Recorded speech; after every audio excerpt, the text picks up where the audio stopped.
Hey everybody, just going to take a quick break from the show to get you styled up with Stitch Fix. Shopping's hard. It's hard. With Stitch Fix, you get a stylist, though, who understands your style, your size, your budget, and they do all the shopping for you. Wow. This is excellent. Shopping, I'm telling you, shopping and figure out your style, it's overwhelming. Let somebody help you when it comes to getting dressed. We don't know what we're doing, so we let Stitch Fix help us out. A Stitch Fix stylist there.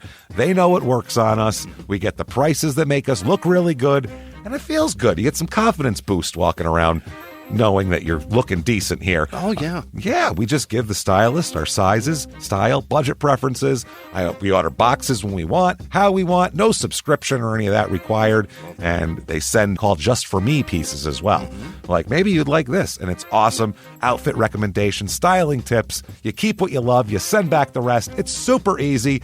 Yep. You can do it, and we are doing it because it's excellent. Personal styling for everyone. Get started today at stitchfix.com/STM. That's stitchfix.com/STM. Now back to the show.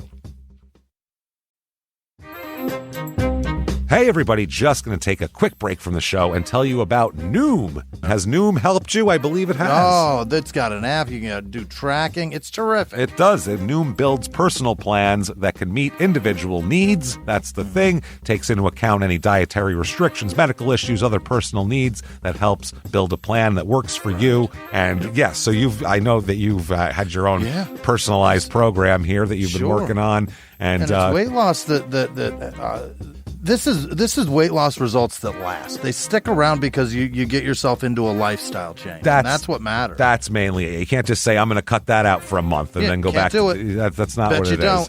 So I'm glad it's helping you. That's great. And it really does. I like the psychology and biology-based approach here. Yeah. Noom Weight uses psychology. That's why they say losing weight starts with your brain, but it also takes into account your unique biological factors, Jimmy. All of your multitude flora and fauna that goes on inside of you there. Sure. Yeah. Stay focused on what's important to you with Noom's psychology and biology-based approach. Sign up for your trial today at Noom.com, Noom.com here. Based on 3.5-year study of actively engaged Noom users with minimum starting BMI of 25. Individual results may vary. Visit our website for more information. Welch's knows some things make zero sense, like why the algorithm knows your music tastes better than you do. But zero sugar and full flavor? We made that make sense with new Welch's Zero Sugar. All that passion fruit or tropical punch goodness and none of the sugar. You gotta sip it to get it. New Welch's Zero Sugar. Let's fruit stuff up.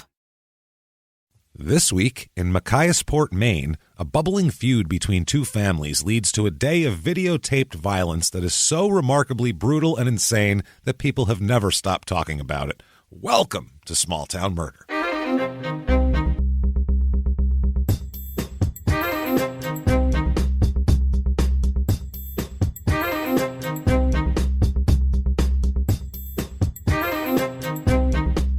Hello, everybody, and welcome back to Small Town Murder. Yay!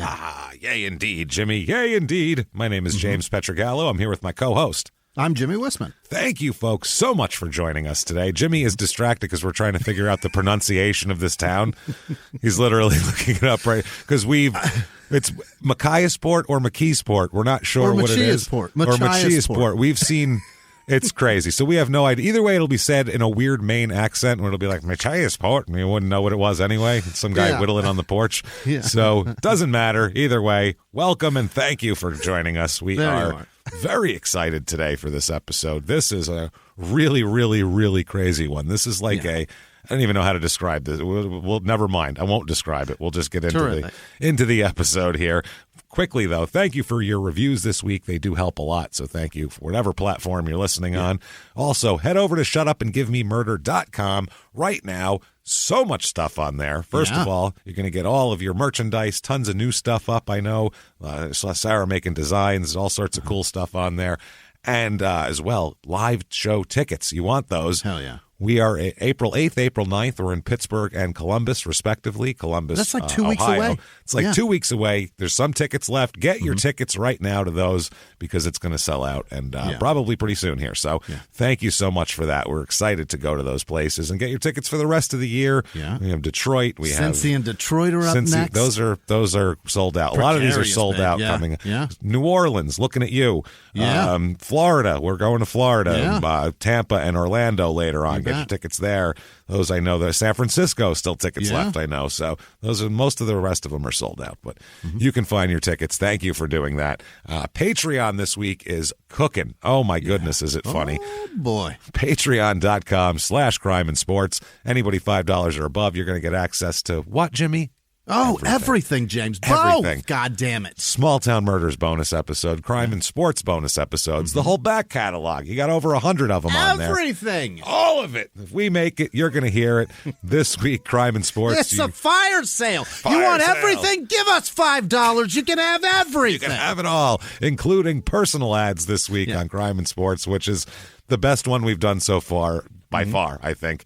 And the people so far have backed us up on that. So they agree. Very, very funny stuff. And for Small Town Murders, we talked about the Tinder Swindler documentary and just the whole deal there. And we got into Anna Delvey as well because the whole scamming thing. And it's awesome. It's very funny. It's too similar. Check it out. Patreon.com/crime and sports. And you're going to get a shout out at the end of the show where your name will be mispronounced horribly. Much like we're mispronouncing the name of this town, Machiasport. So either way, disclaimer, this is a comedy show. We don't claim to know how to pronounce town names or anything of the sort. Don't tweet it. God damn it. No, we don't care. That's the thing. We don't know, and we probably don't need to know. Just the murder's the important part. So anyway, there you go. It's a comedy show. We're comedians. Nothing is made up. This is, unfortunately, all of the shit we talk about is completely real, and it's actually happened in the world. So it's crazy. We don't celebrate it. That's not the point. That's not what we think is funny.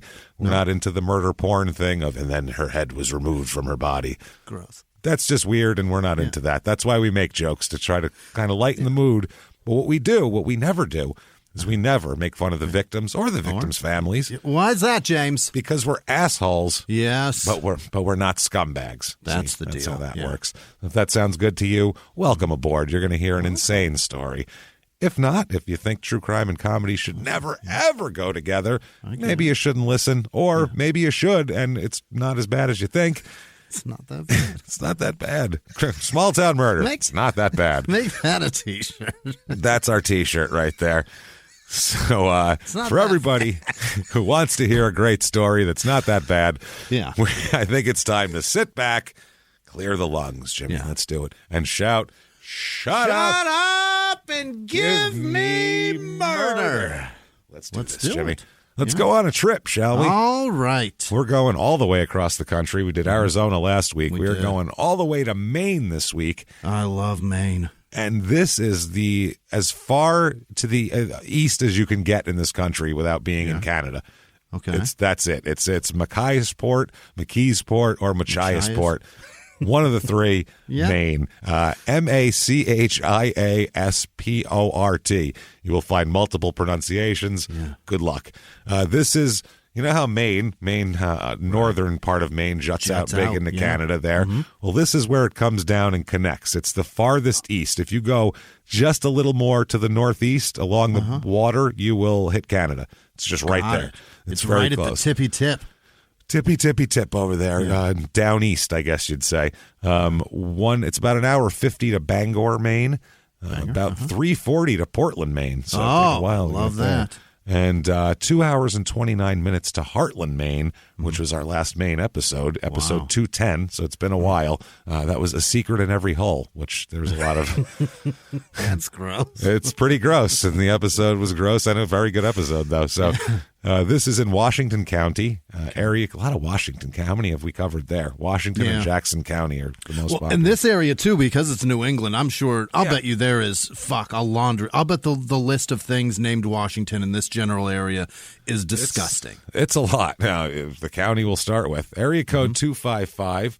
The 250th anniversary of the town, they adopted the motto, Machiasport Pride, then and now. Okay. Which there isn't even anything to make fun of on that. It's just boring. No. It's just a lame, boring This thing is our here. shit. Yeah. That's it. Great. History of this town quickly. It started out in 1633 when the Plymouth Company established a trading post here to conduct business with the Native Americans. And but France considered this theirs. Their shit, yeah. Because it was by Canada, which That's they why it's that Machias shit. It sounded French. Yeah. Yeah. It's possibly, yeah. Maybe that's the origins here. So in 1634, the trading post was sacked by French forces. Wow, the French being aggressive. They sacked something. There's this and Napoleon, and that's it for French aggression. From They calm the fuck down after that. There's people in England clapping right now. If you want English people to like you, just be like, man, fuck France, and they're like, yes, and they'll pick you up and hug you, and it's the most exuberant you'll see an Englishman, unless their soccer team wins. Just hate France, but I'm just picking on them anyway. So French forces from Port Royal under the command of Charles de Saint-Étienne de la Tour. It's a long name, Etienne de la Tour. That sounds chocolatey. It's he sounds like he can there's a chocolate company. Yeah. The Etienne de la Tour Company, and the commercial is the chocolate being poured over. It's like one of those nut centers, like a macadamia nut center. Yeah. So in 1770, the area was granted by the Massachusetts General Court to people as a town. And it became a town officially, Machiasport, in 1826. And in 1775, the capture of the British ship HMS Margaretta by the locals here, the residents built, they captured this ship, and then they built kind of a guard, like a fort almost. And so they ended up making a fort, actually, here. They had Fort O'Brien in 1781. And, during the Civil War, too, there was... I think they trained people up here or something. It had something to do with that. So, yeah. Reviews of this town. Let's see here. Here we go. Here's 5 stars. And these reviews are going to be mixed between Machiasport and just straight Machias, which is Machias or Machies or McKees or whatever the fuck it is. Which is see us. We don't know. That's the little more inland version of this. Okay. So anyway, here's 5 stars. Machias or McKees or Machias is a wonderful little town, full of friendly neighbors and quaint little stores. It's everything you would picture a small rural town to be. Being so close to the ocean, shellfish and fish are plentiful, along with the great north woods that also has plenty of game to offer. This is a great place to raise a family or vacation. Yeah. Wow, that is like... You could see the images of swooping over the forest and, people pulling 12-pound trouts out with their bare hands. I'll tell you though, man, that there is nothing like that New England it's seafood. Beautiful. It is fascinating how good that seafood is. I like my stuff briny, so I like the East Coast stuff better, like oysters and stuff. The oysters are insane. I like the brine. That's good shit, the saltiness of it. Here's 4 stars. Rural Machiasport, Machiasport is a gorgeous area, teeming with wildlife. Is pouring out of the trees. So much. And fabulous hiking trails. We live on a peninsula just southwest of this town, whatever the name of it is. The M-Town. Yeah. Oh, M-Town. M-Port. There we go. We're just southwest of M-Port. The cool breezes in the summer cannot be beaten. And they actually made a smiley face out of a colon and a parentheses there. Clear water is fabulous for kayaking or paddleboarding. The people are friendly and down to earth, but are traveled and interesting. It's a fabulous place, especially in the summer and fall. Yeah. So, man, this is like heaven here. Let's see some people who didn't think it was heaven. 2 stars. I have lived in M-Town my whole life, and I am completely ready to move away. Okay.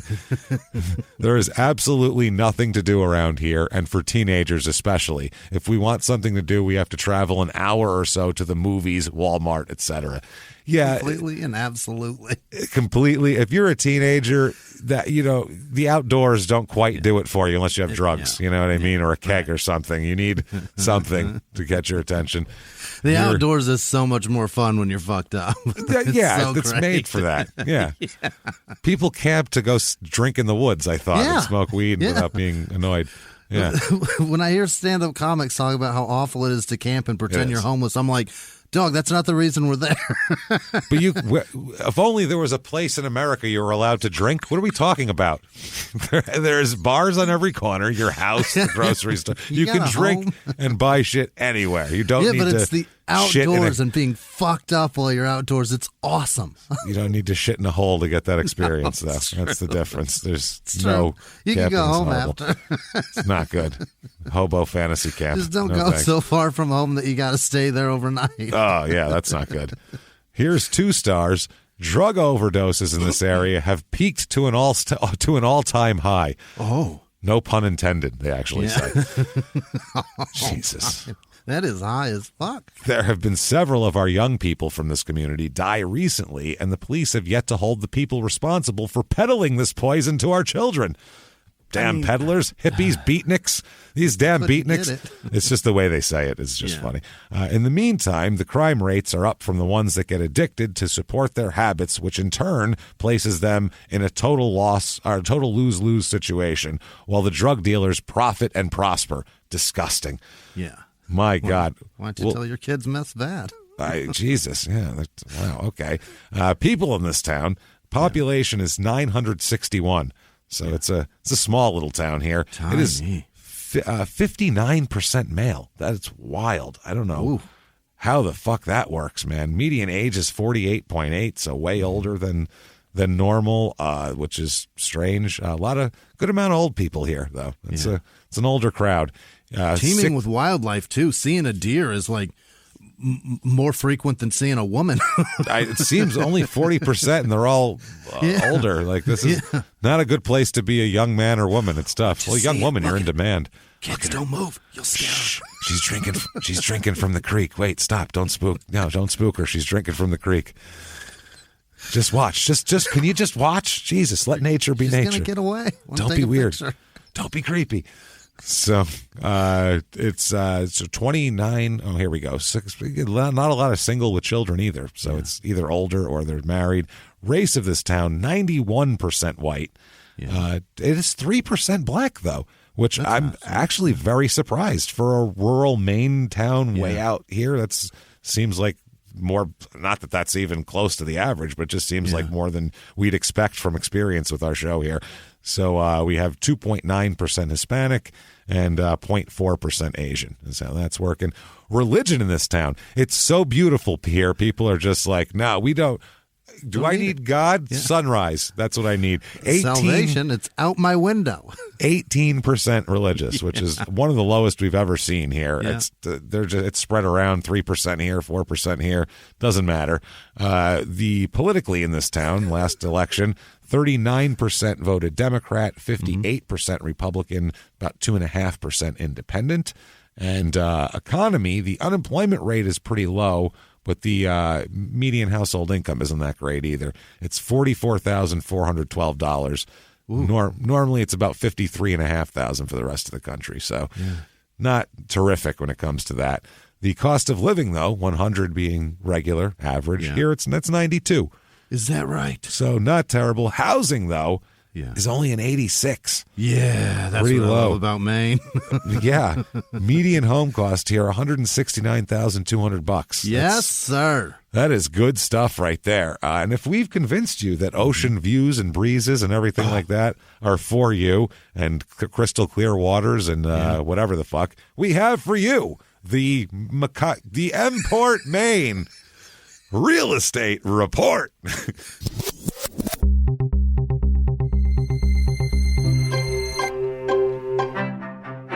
Your average 2-bedroom town in this, or rental in this fucking town with its fucking name, is $1,168, which is right around the national average. This here, I found a 3-bedroom, 1-bath, 960 square feet. Good starter. Needs a reno. And needs a full. You need to renovate this bastard here. It's kind of fucked up inside. Okay. Needs some work outside. A little bit of elbow grease too. Just a bunch of old tires just piled up. No, just tires. Which if you buy the place, that's expensive to get rid of. I mean, you're gonna have to do something with them. Yeah. You could, if you burn them, it'll burn for about 10 years probably. The tire fire here, but it's fine.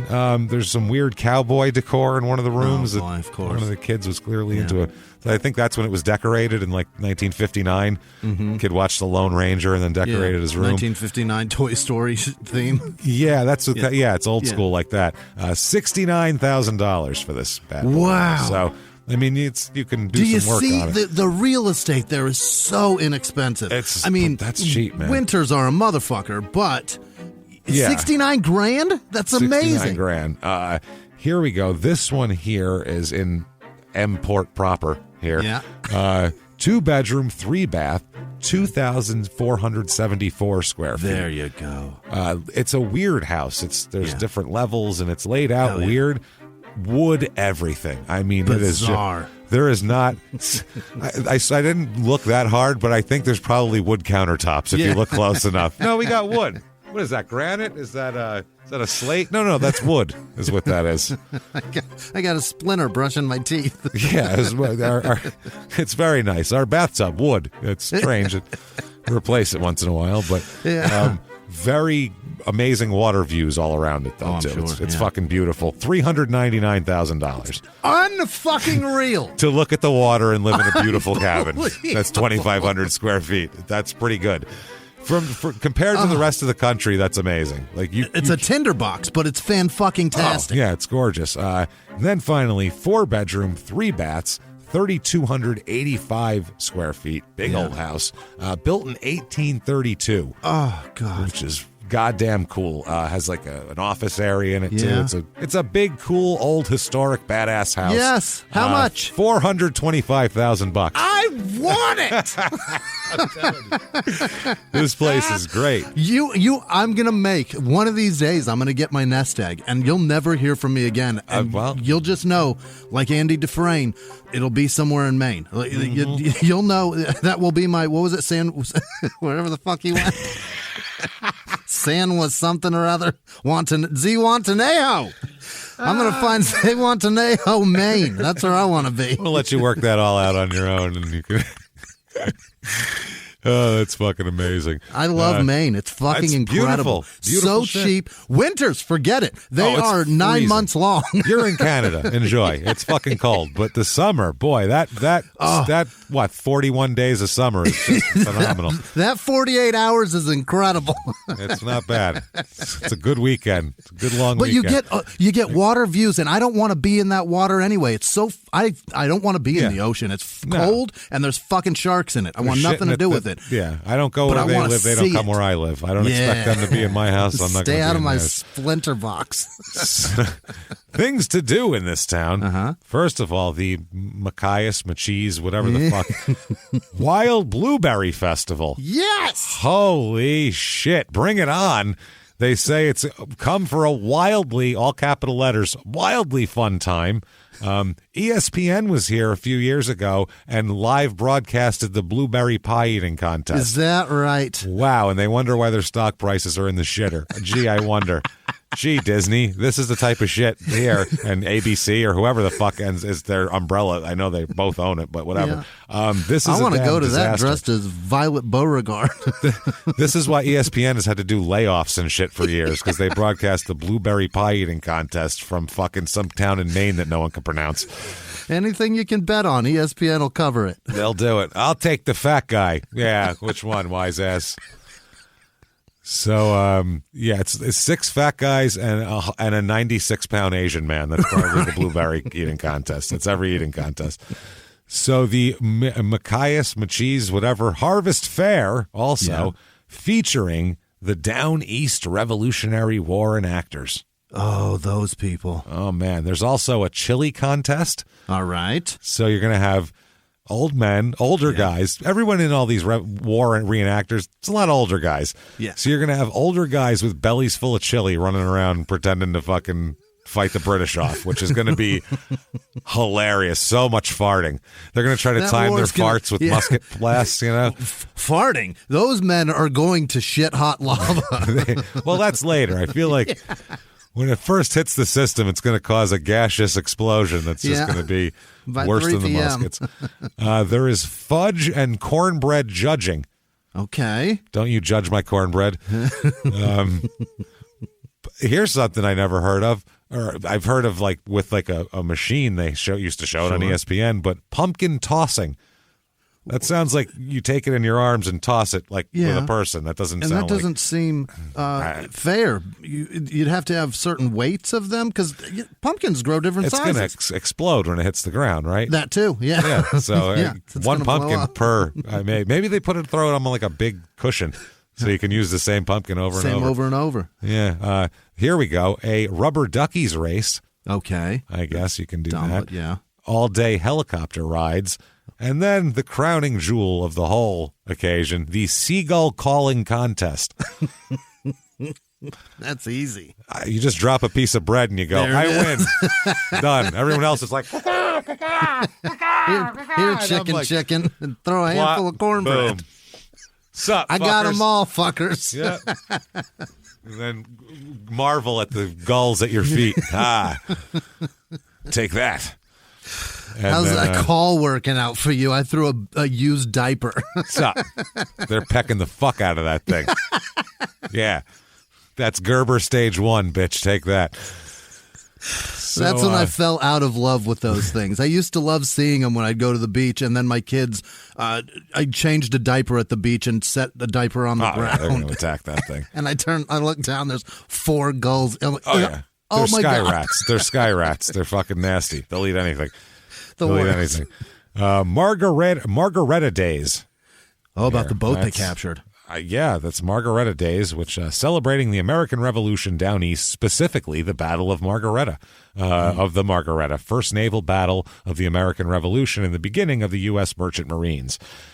History comes alive with reenactors, soldiers, musicians, trappers, timber farm framers, weavers. They just set the whole society up here. Yeah. Let's see. Taste the food, enjoy the music and dance. Meet some of the leaders in the American Revolution down east and hear their stories.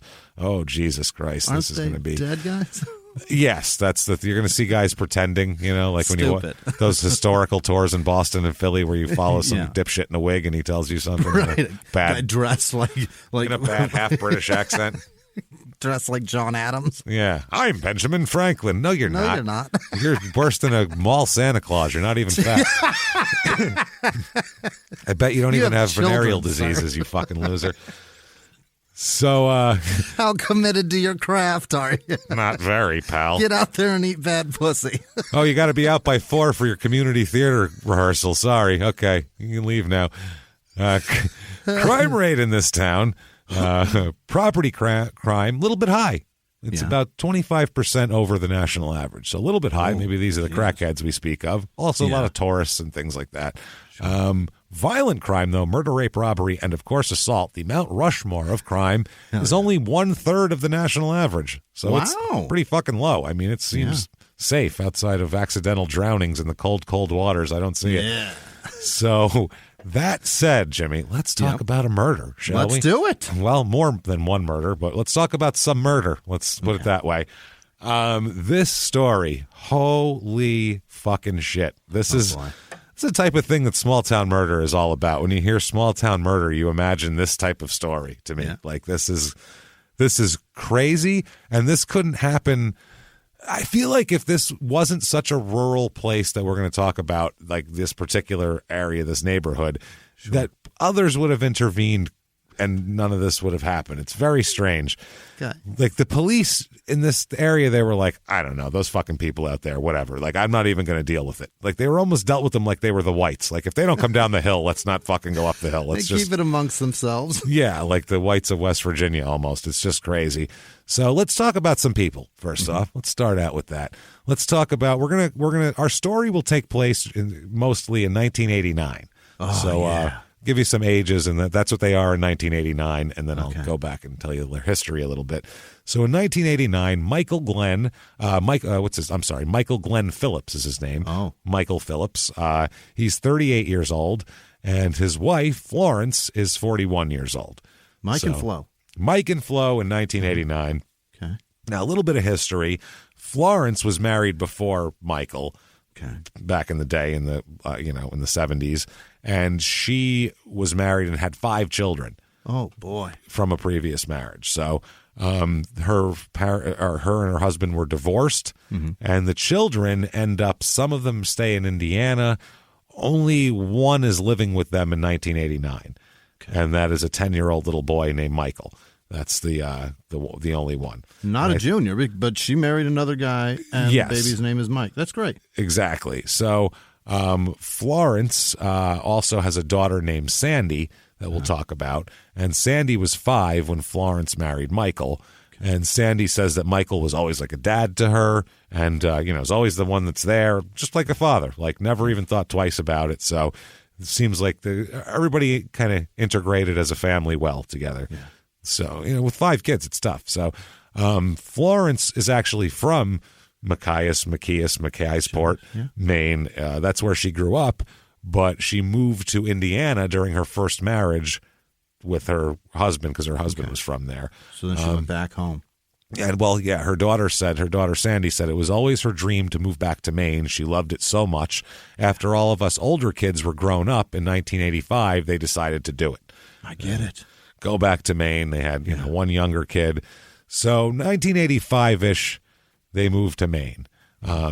Now, they said they moved to Maine. They told everybody that the reason they came there actually was because a murder occurred outside of their home in Indiana. So they lived in a bad neighborhood in Indiana, a neighborhood that got I think it was like LaPorte, which I think we've talked about too. I think we did. Yeah. It was Piru. Yeah. Well, it wasn't a bad neighborhood normally, but man, when Circus Week came, it was just you couldn't stop it. It was clown on clown violence. The elephants would clash in the streets. It was too much. When you're finding a dead clown in your bushes, which nobody even notices anymore, it's that common that the paper boy just threw the paper right on top of him and didn't even notice. Right on his fucking face. Right on his stupid. When it landed, it went honk when it hit his fucking nose. It's violent, so they had to leave. They said it wasn't safe anymore, and they had a 5-year-old son that they wanted to. Michael is named after this Michael. Michael is theirs. I was confused when you said that. Okay, so he is a junior. Michael, I don't know if he's a junior in the middle name, but Michael is their kid. So got it. Either way, like theirs. So they wanted to raise. So this is the 6th kid? This is the 5th kid. They had 4 kids. Florence had 5 kids total. Mm-hmm. So got it. Okay, so she had 4 with the marriage and then one another with Mike. 5. Got it. Okay. Sorry, I said that completely wrong and made it very confusing. So they wanted to raise Michael in a safe environment. So they said Maine, this is where she's from, this small idyllic town by the water. It's practically Canada. They're like, it's safe and beautiful. So they decide that they're going to do that. They move to Maine, and they look around. It took Michael a while to find a decent job and get a decent house and that sort of thing. And they find a nice house. It's a nice little house. Nothing extravagant, but nice. It's on Route 192 near the ocean, right? You can see the ocean. You can hear the ocean. You can smell the salt in the air, Now, across the way from them, diagonally, they have neighbors in this little area, and it's Richard and Anita Uffelman, Uffelman. We're going to call him a tough one. Uffelman. Yeah. There we go. I'm making an executive fucking name decision. Between Machiasport, and Uffelman, I'm going to lose my fucking mind today. It's probably Uffelman. It's Uffelman. We're naming him. So Richard and Anita Uffelman, and they have 2 sons as well, who in 1989, they're 10 and 12. Okay. So they're right around, one of the sons is right around Michael's age too. So it's perfect. They live it's kind of rural out here. So it's good to have boys that are around the same age. Yeah. And there's a bunch of boys. Get dirty and throw sticks and shit. Go out and make forts and shit, Awesome. Awesome stuff. Hey everybody, just going to take a quick break from the show to tell you about the safest sponsor ever, Simply Safe. Absolutely, these people will keep you safe. It's amazing. You know that every 26 seconds a burglary takes place in the United States, according to the FBI. That means that by the time this podcast is over, dozens and dozens of homes will have been targeted, ransacked, God knows what happens here. So protect your home before it's too late with Simply Safe proactive security system. Simply Safe helps stop threats before they even have a chance to break in. Named Best Home Security System by U.S. News and World Report 5 years in a row. And by us for about the last 8 years as well. If you trust us, Believe me, you want Simply Safe. So visit simplysafe.com/small to claim 50% off a new system with professional monitoring plan and your first month free. That's simplysafe.com/small. There's no safe like Simply Safe. Now back to the show. This show, Small Town Murder, is brought to you by BetterHelp. Get yourself some therapy, everybody. Honestly, here. We often hear about, red flags that you should avoid. Hey, that's a lot of a thing. It's become a real phrase now, real cliche. But why don't you focus also, you look at green flags in friends and partners. Look for good things as well. Right. And maybe you're not sure what that looks like, though. Therapy can help you figure that out. What are positive things? What are the green flags? And then you can practice them in your relationship. It's absolutely a fact. And so, honestly, we absolutely are huge advocates for this. It really, really helps. BetterHelp is fully online, making therapy affordable. It's convenient. They serve over 5 million people worldwide. You can access a diverse network of more than 30,000 credentialed therapists, wide ranges of specialties there. Here's the coolest part. You're not getting along with your therapist, you're just not feeling it, you can switch at any time, no extra charge. Wow. The thing is, they want you to get help. That's it. And you can do it with BetterHelp. Discover your relationship green flags with BetterHelp. Visit BetterHelp.com/smalltownmurder today to get 10% off your first month. That's BetterHelp, HELP.com/smalltownmurder. Now back to the show. Hey, everybody, just going to take a quick break from the show to tell you about a healthy, delicious item, Hero Bread. And we're both trying to get healthier this new year. Jimmie had a eye-opening doctor's appointment and things like that. So we're trying to get healthier, and I'm telling you right now, this Hero Bread is a good step in this direction. It's delicious, and it is really good for you, and it's really excellent. They have the sliced bread is good, the bagels, the tortillas. I know you've been they're terrific. Ranting about the tortillas. They're so good. With Hero Bread, you can focus on your health goals and still indulge in the soft, fluffy experience you love, but guilt-free. I really love the little Hawaiian rolls, too. Yeah. They're so good. They're so good. The Hawaiian rolls, they're legit. They're fluffy. Yeah. They're exactly how you want them to be. You'd never know it's low-carb and high-fiber bread from the texture. You get the soft, fluffy experience you know and love with your savory breakfast sandwich, late-night grilled cheese, Taco Tuesday. Do it. No compromises, just flavor, ultra-low net carbs, 0 grams of sugar, high in fiber. It's fantastic. Hero Bread is offering 10% off your order. Go to hero.co and use the code SmallTownMurder at checkout. That's SmallTownMurder at HERO.co. And now back to the show. So, those are their new neighbors, and they get along. Everybody hangs out. The Uffelman house is a big-ass house. It's we'll talk about it, but it's been rebuilt, and it's a big, giant house with pillars, a huge picture window that looks out into the yard, and it's big. It's a big, beautiful. I love it already. Yeah, it's a big, beautiful home, and what's inside that home is a little weird, but. Mm-hmm. The house itself, gorgeous from the outside. Okay. So they're all friends and everything like that. Richard is from New Jersey originally, we'll talk about. Well, he was born in Sayre, Pennsylvania, but he grew up in New Jersey. He joins the Navy 4 days before his 18th birthday on September 10th, 1964. Oh, Uffelman. Uffelman joins the Navy September 10th, 64. Now, he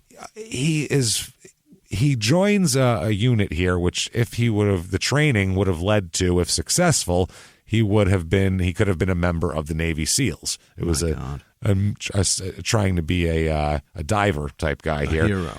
A badass.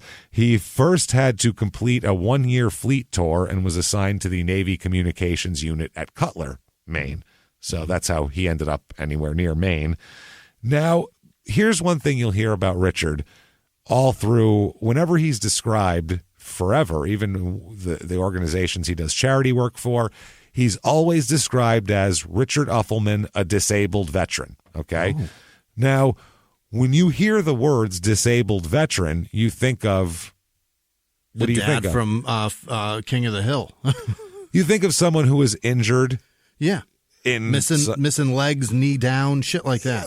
Either way, injured while doing a combat, some sort of combat activity or training or whatever. Any of that is, just the same. So that was what you'd imagine, but it's not actually true. Like, you can use the word you can be disabled and a veteran and have those things happen independently of each other, and then you're a disabled veteran. Is that what happened? Well, let's talk about it. On May 2nd, on May 2nd, 1965, he's riding a motorcycle here. And Richard. He's playing Top Gun. What's he going to do? He's like, this movie's going to be awesome in 20 years. It's going to be great. Or is he Hot Shots and he's like hitting speed bumps on the runway? So a car, it's said that there's different stories, but either way, the one story here is that a car forced the motorcycle he was riding off the road, and he suffered a concussion and a broken arm in the accident and was left in and out of consciousness, semi-conscious condition for 6 weeks because of this. Holy shit. Pretty good bump to the head. He was eventually taken to the Chelsea Naval Hospital near Boston, and while undergoing an exploratory arteriogram, they discovered an aneurysm on a neck artery. Oh, my God. It was one of the two big ones there. And the aneurysm had been present since birth, they thought. It's been there the whole fucking time. So the aneurysm burst on August 16th as Navy surgeons operated to implant a valve on the artery. It burst, and the result was a stroke. Oh, no. So, yeah, he's 18. So he has a stroke, and then he's granted a full medical discharge on December 17th, 1965. So he did a drop of training and then got in a motorcycle accident. That's the extent of his deal. So from then on, though, disabled veteran. Wow.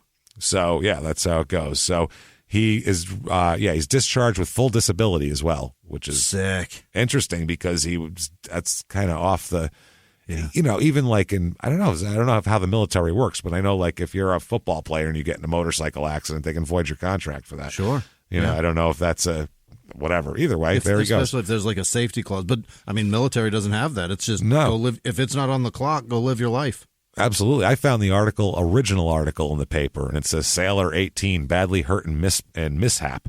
And it says, let's see, he was taken by ambulance to Dow Air Force. He was taken by ambulance, then he was airlifted somewhere. His condition was listed as fairly serious. Here in this article, it says he lost control of his motorcycle. So then the other one, 20 years later, it's a car forced him off the road. But on the day it happened, it was lost control of the motorcycle. So either way. One vehicle accident.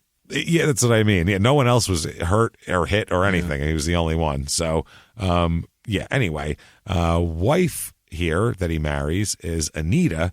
Now, Anita is not, I think, what is she, Dutch? Or she's from Denmark, Anita. Yeah. So Anita is his wife. They live in Cutler, Maine. That's where they end up moving to. Cutler, Maine here. She's Belgian. I'm sorry, not Denmark. She's Belgian. So Anita is Belgian. They come to Maine. They have a 6-month-old son in 1977 here. Son is Richard, of course. Yeah. And he goes by Ricky, though. He's picking the coolest of the Richard denominations. More fun derivative. Yeah, especially in the 70s and 80s. If you're Richard, you could be Rich, you could be Dick, you could be Richie. Right. Let's go with Ricky. That sounds cooler and younger, right? Yeah, Ricky. Ricky's going around having a good time. Ricky's always got a 6-pack with him, a big brush in his back pocket back then. That's wrong. Ricky. That's my Ricky. My uncle Rick, his real name was Ricky. Yeah. On his birth certificate, Ricky. Ricky's got a cool Trans Am. He does. That's right. He does. He's a lot of fun. Oh, I know he does. He's Ricky. Of course he does. You don't. But that Ricky's not a name. You nailed it. He died of alcoholism. Because Ricky isn't a name that you're given. Ricky is a name you pick. So if you're a Ricky, that shows your personality. That you say, "Call me Ricky." Yeah. Not Rick. Ricky. And if you're really named Ricky, you're dying young. You can't help it. It wasn't even your fault. No. It was predestined from the stars. The thug life chose you, my friend. The way they said Ricky, and the nurse shook her head and went, all right. And walked away with the baby. Poor little guy. We'll see you soon.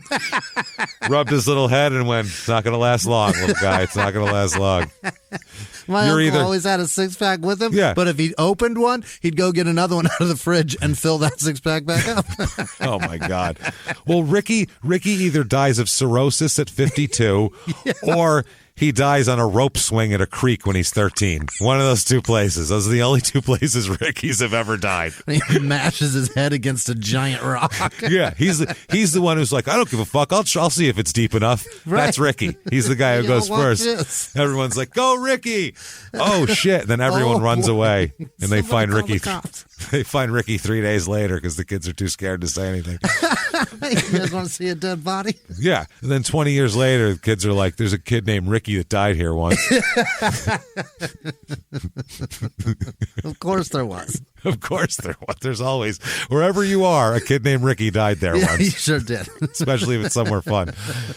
So we're making fun of a baby at this point, but still. The way I see it, it's my family. The way every word you keep saying is very, very true. We're making fun of Ricky's of our past, is what we're making fun of. Ricky's past.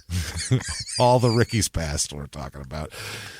So now they move there. Richard here, the father, works for a while as an outreach worker with the Veterans Service in Machias, and later with the U.S. Postal Service. But we'll talk about what he does in between because it's the first sign that something may be awry with Mr. Uffelman here, I would say. Now, he became a licensed gun dealer in 1974. He sold a bunch of guns as a business, kind of a side business, while he was in New Jersey there. He was well known in the county to like the gun stores and stuff, as he was a gun dealer. You could buy and sell to him and all that kind of shit. He has no criminal records or anything. You can't if you got a gun license. It's especially a sales one like that. He's a gun dealer. Everything on the up and up. So he's very, clean and all that. In 1978, he is given the job as Cutler's sole police officer, the town of Cutler. One guy. That's one guy, and it's him. Okay, it's old Richie Uffelman or whatever. Who are we going to give a gun to? The guy that can sell them. He's clearly legal. He clearly can handle his guns too. He's got all these guns around. Only thing is, this officer wasn't supposed to carry a gun. He's supposed to just be like a guy who, I don't know what the fuck he does. Takes reports. Cop. Yeah, he's not supposed to carry a gun, but he does. But he's all licensed and everything, so that's fine. But what he does with it, that's the problem. Okay. Within a week of becoming the town's sole police officer, he's dismissed from the job. Right. For shooting a dog in the center of town.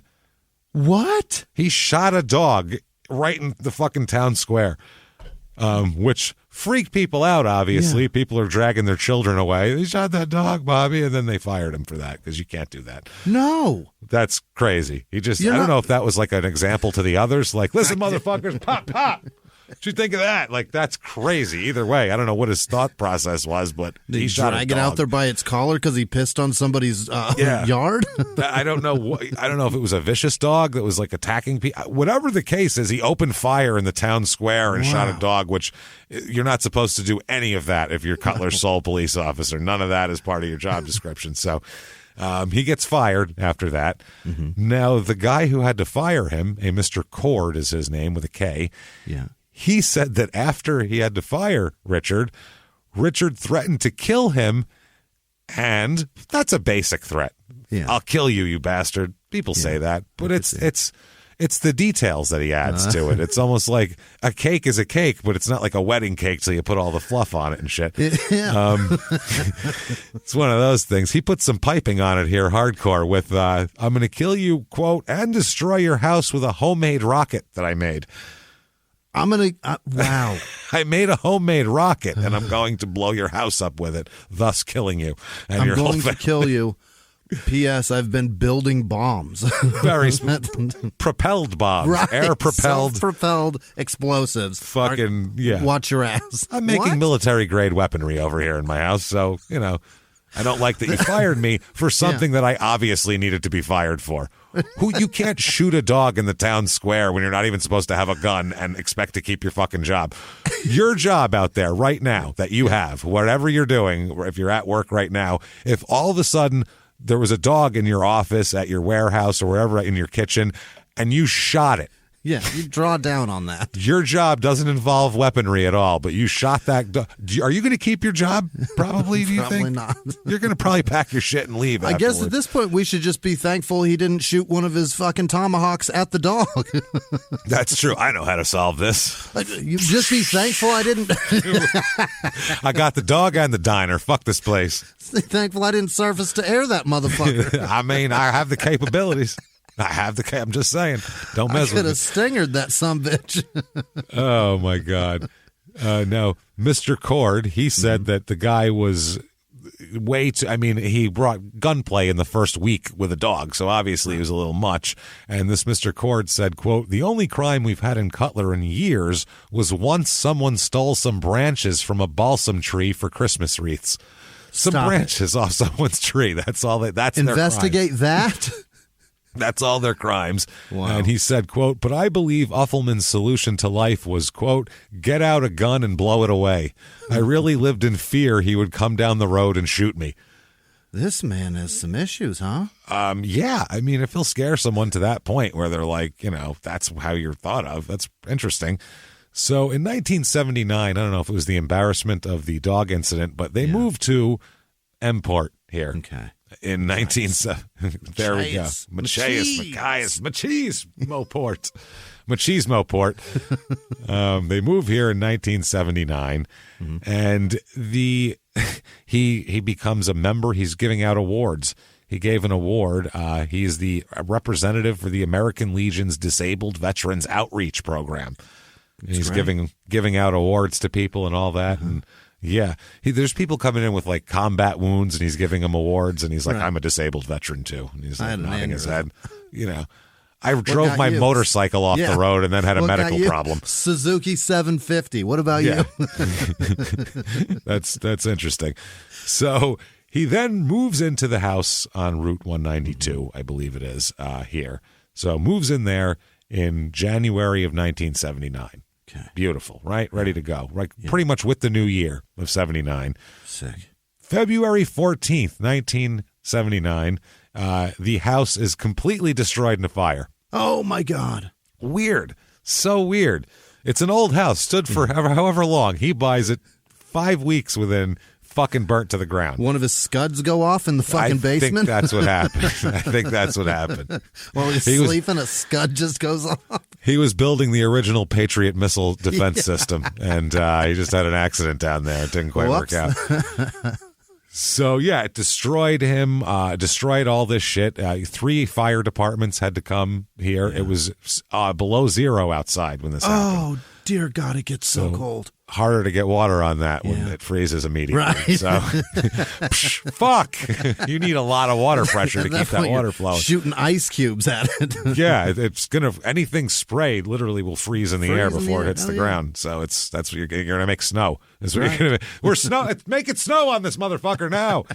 Go, Johnson. Get the Dalmatian. He knows how to do it. So this looks like the last 30 seconds of every porno. No shit. That's exactly what it is. It's coming. Bukkake in the house.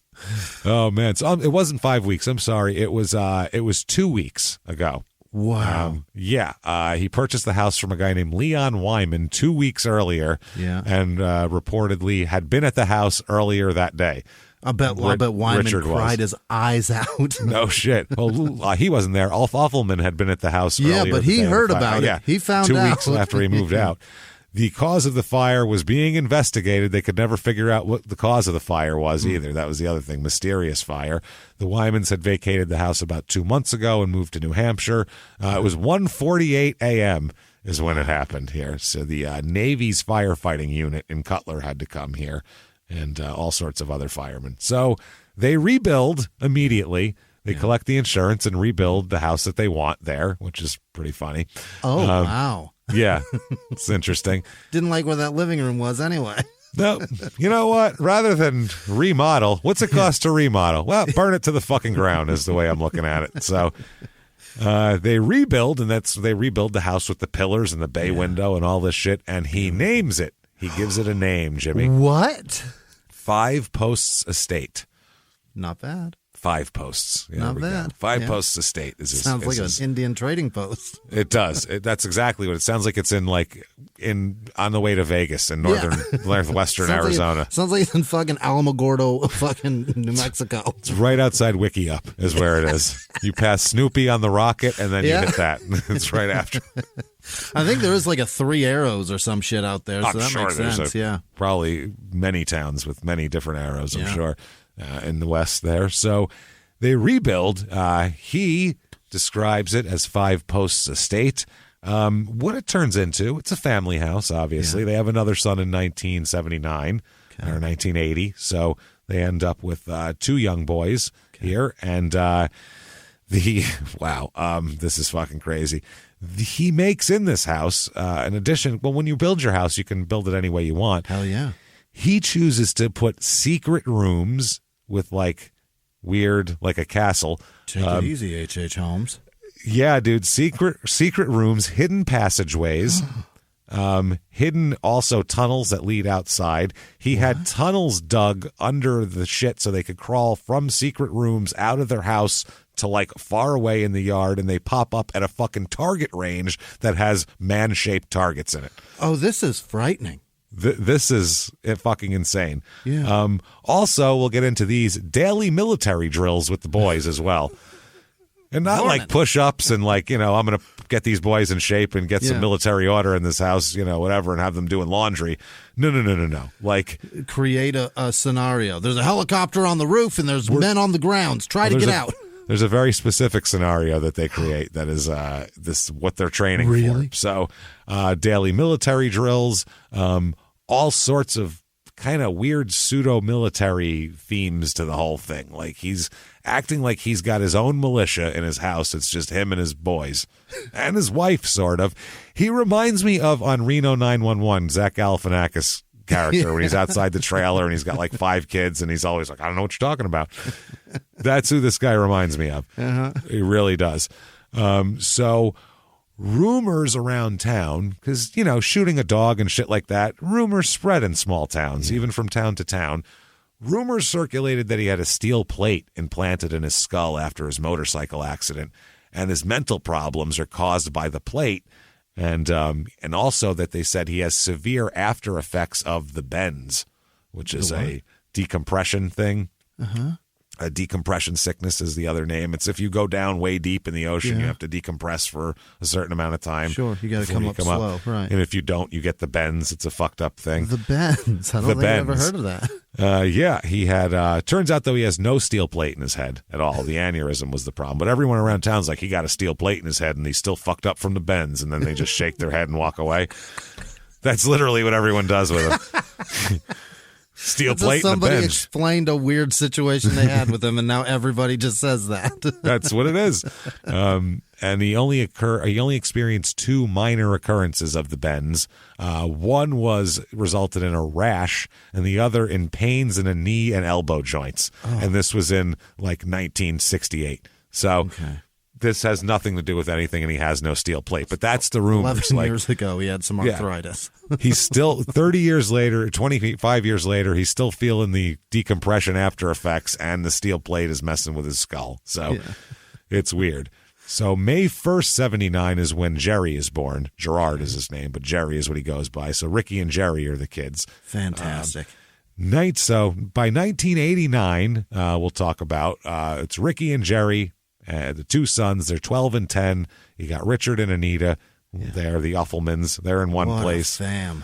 In their fort house. And then across the street, you have the newly moved in Phillips family from a couple of years ago, Michael and Florence, and their son Michael. So who's family figuring it out. 10 years old as well.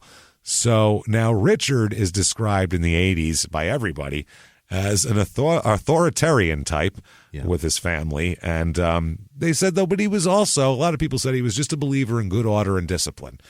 He went in the service and he liked the order and the discipline part. And they were like, it's kind of old fashioned. It's good to see. A lot of people would say. He was there for 3 weeks. He's there. Yeah. Well, he literally was there for 2 months and so it's weird. But people they like it. They like the way, those kids, they stand up straight. Look at those little kids. It's kind of one of those.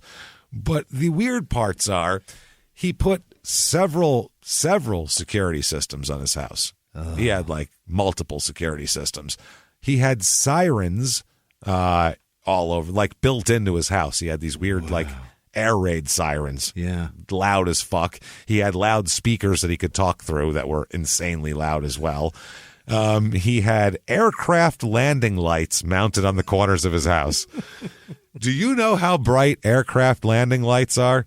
Can you? Millions of candle power. You got to be able to see that from the sky. You can see them from fucking 30,000 feet away. That's how bright they are. In a pitch black night, that's how bright they are.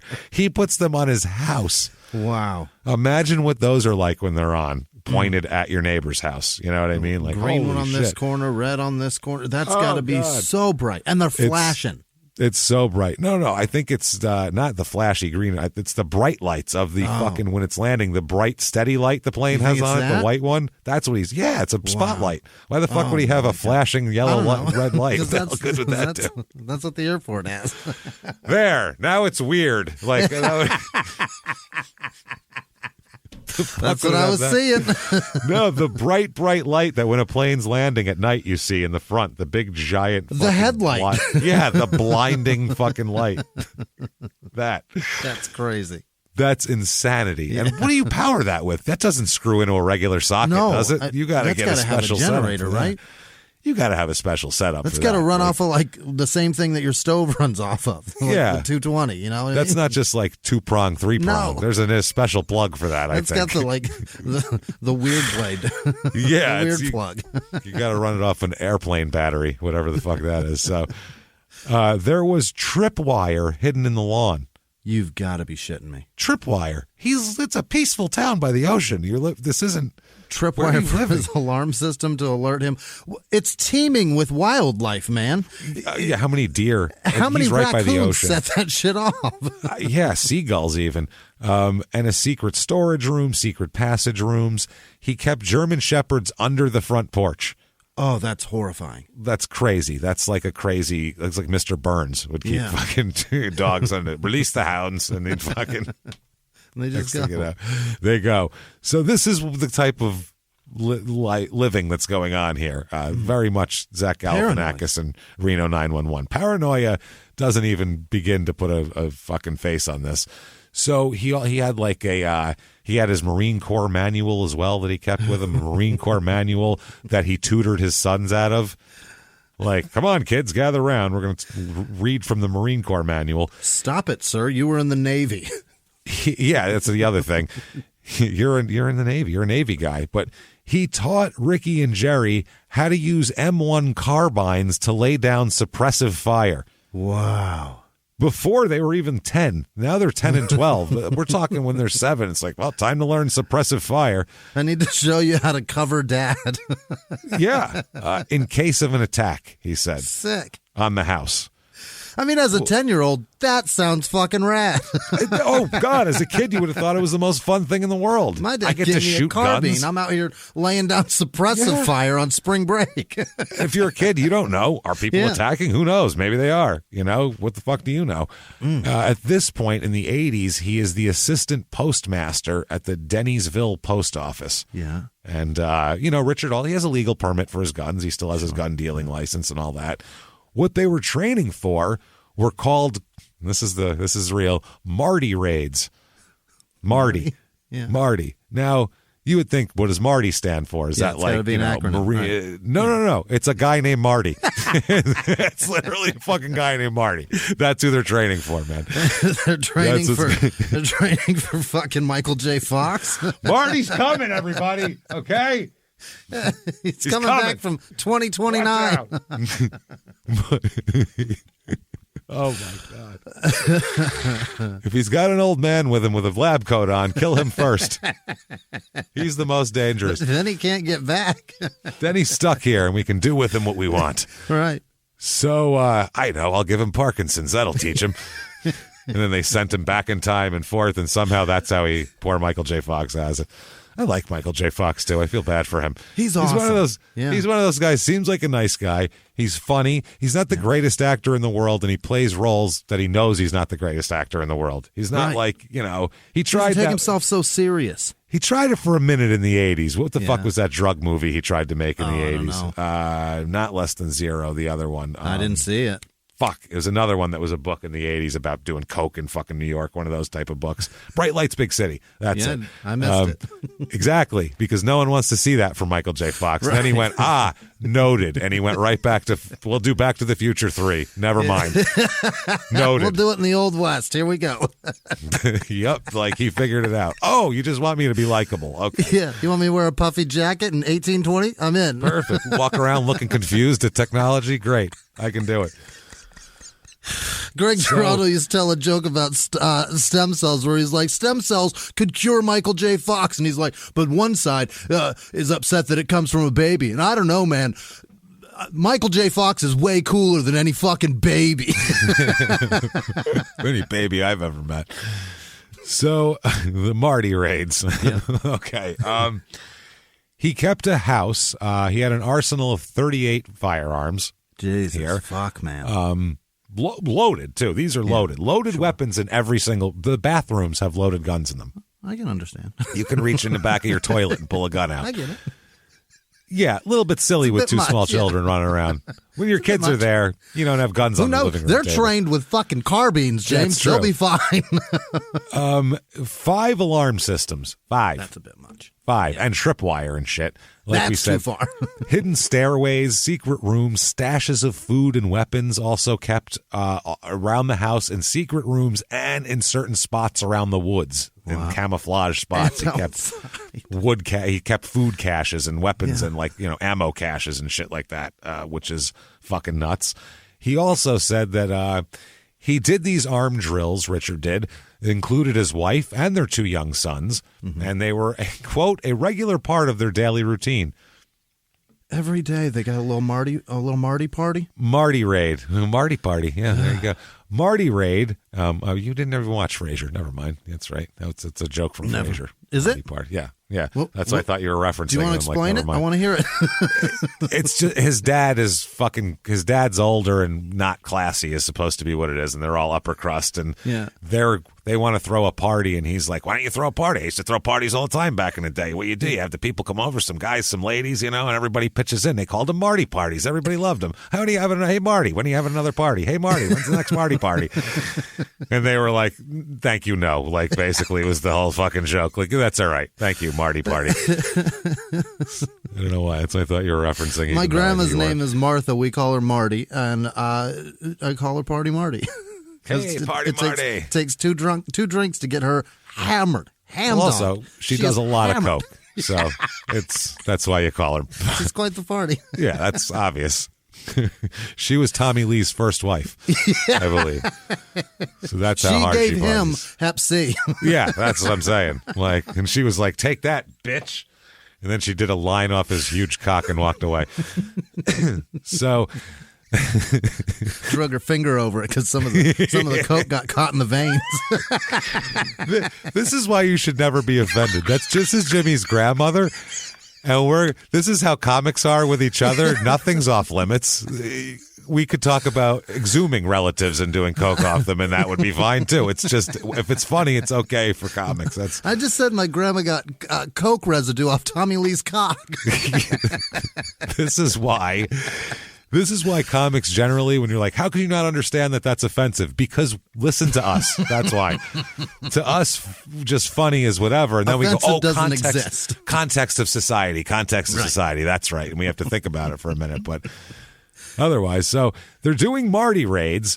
And these were intended to fend off an expected attack from Anita's ex-husband, the aforementioned Marty. The Marty of great fame in this house.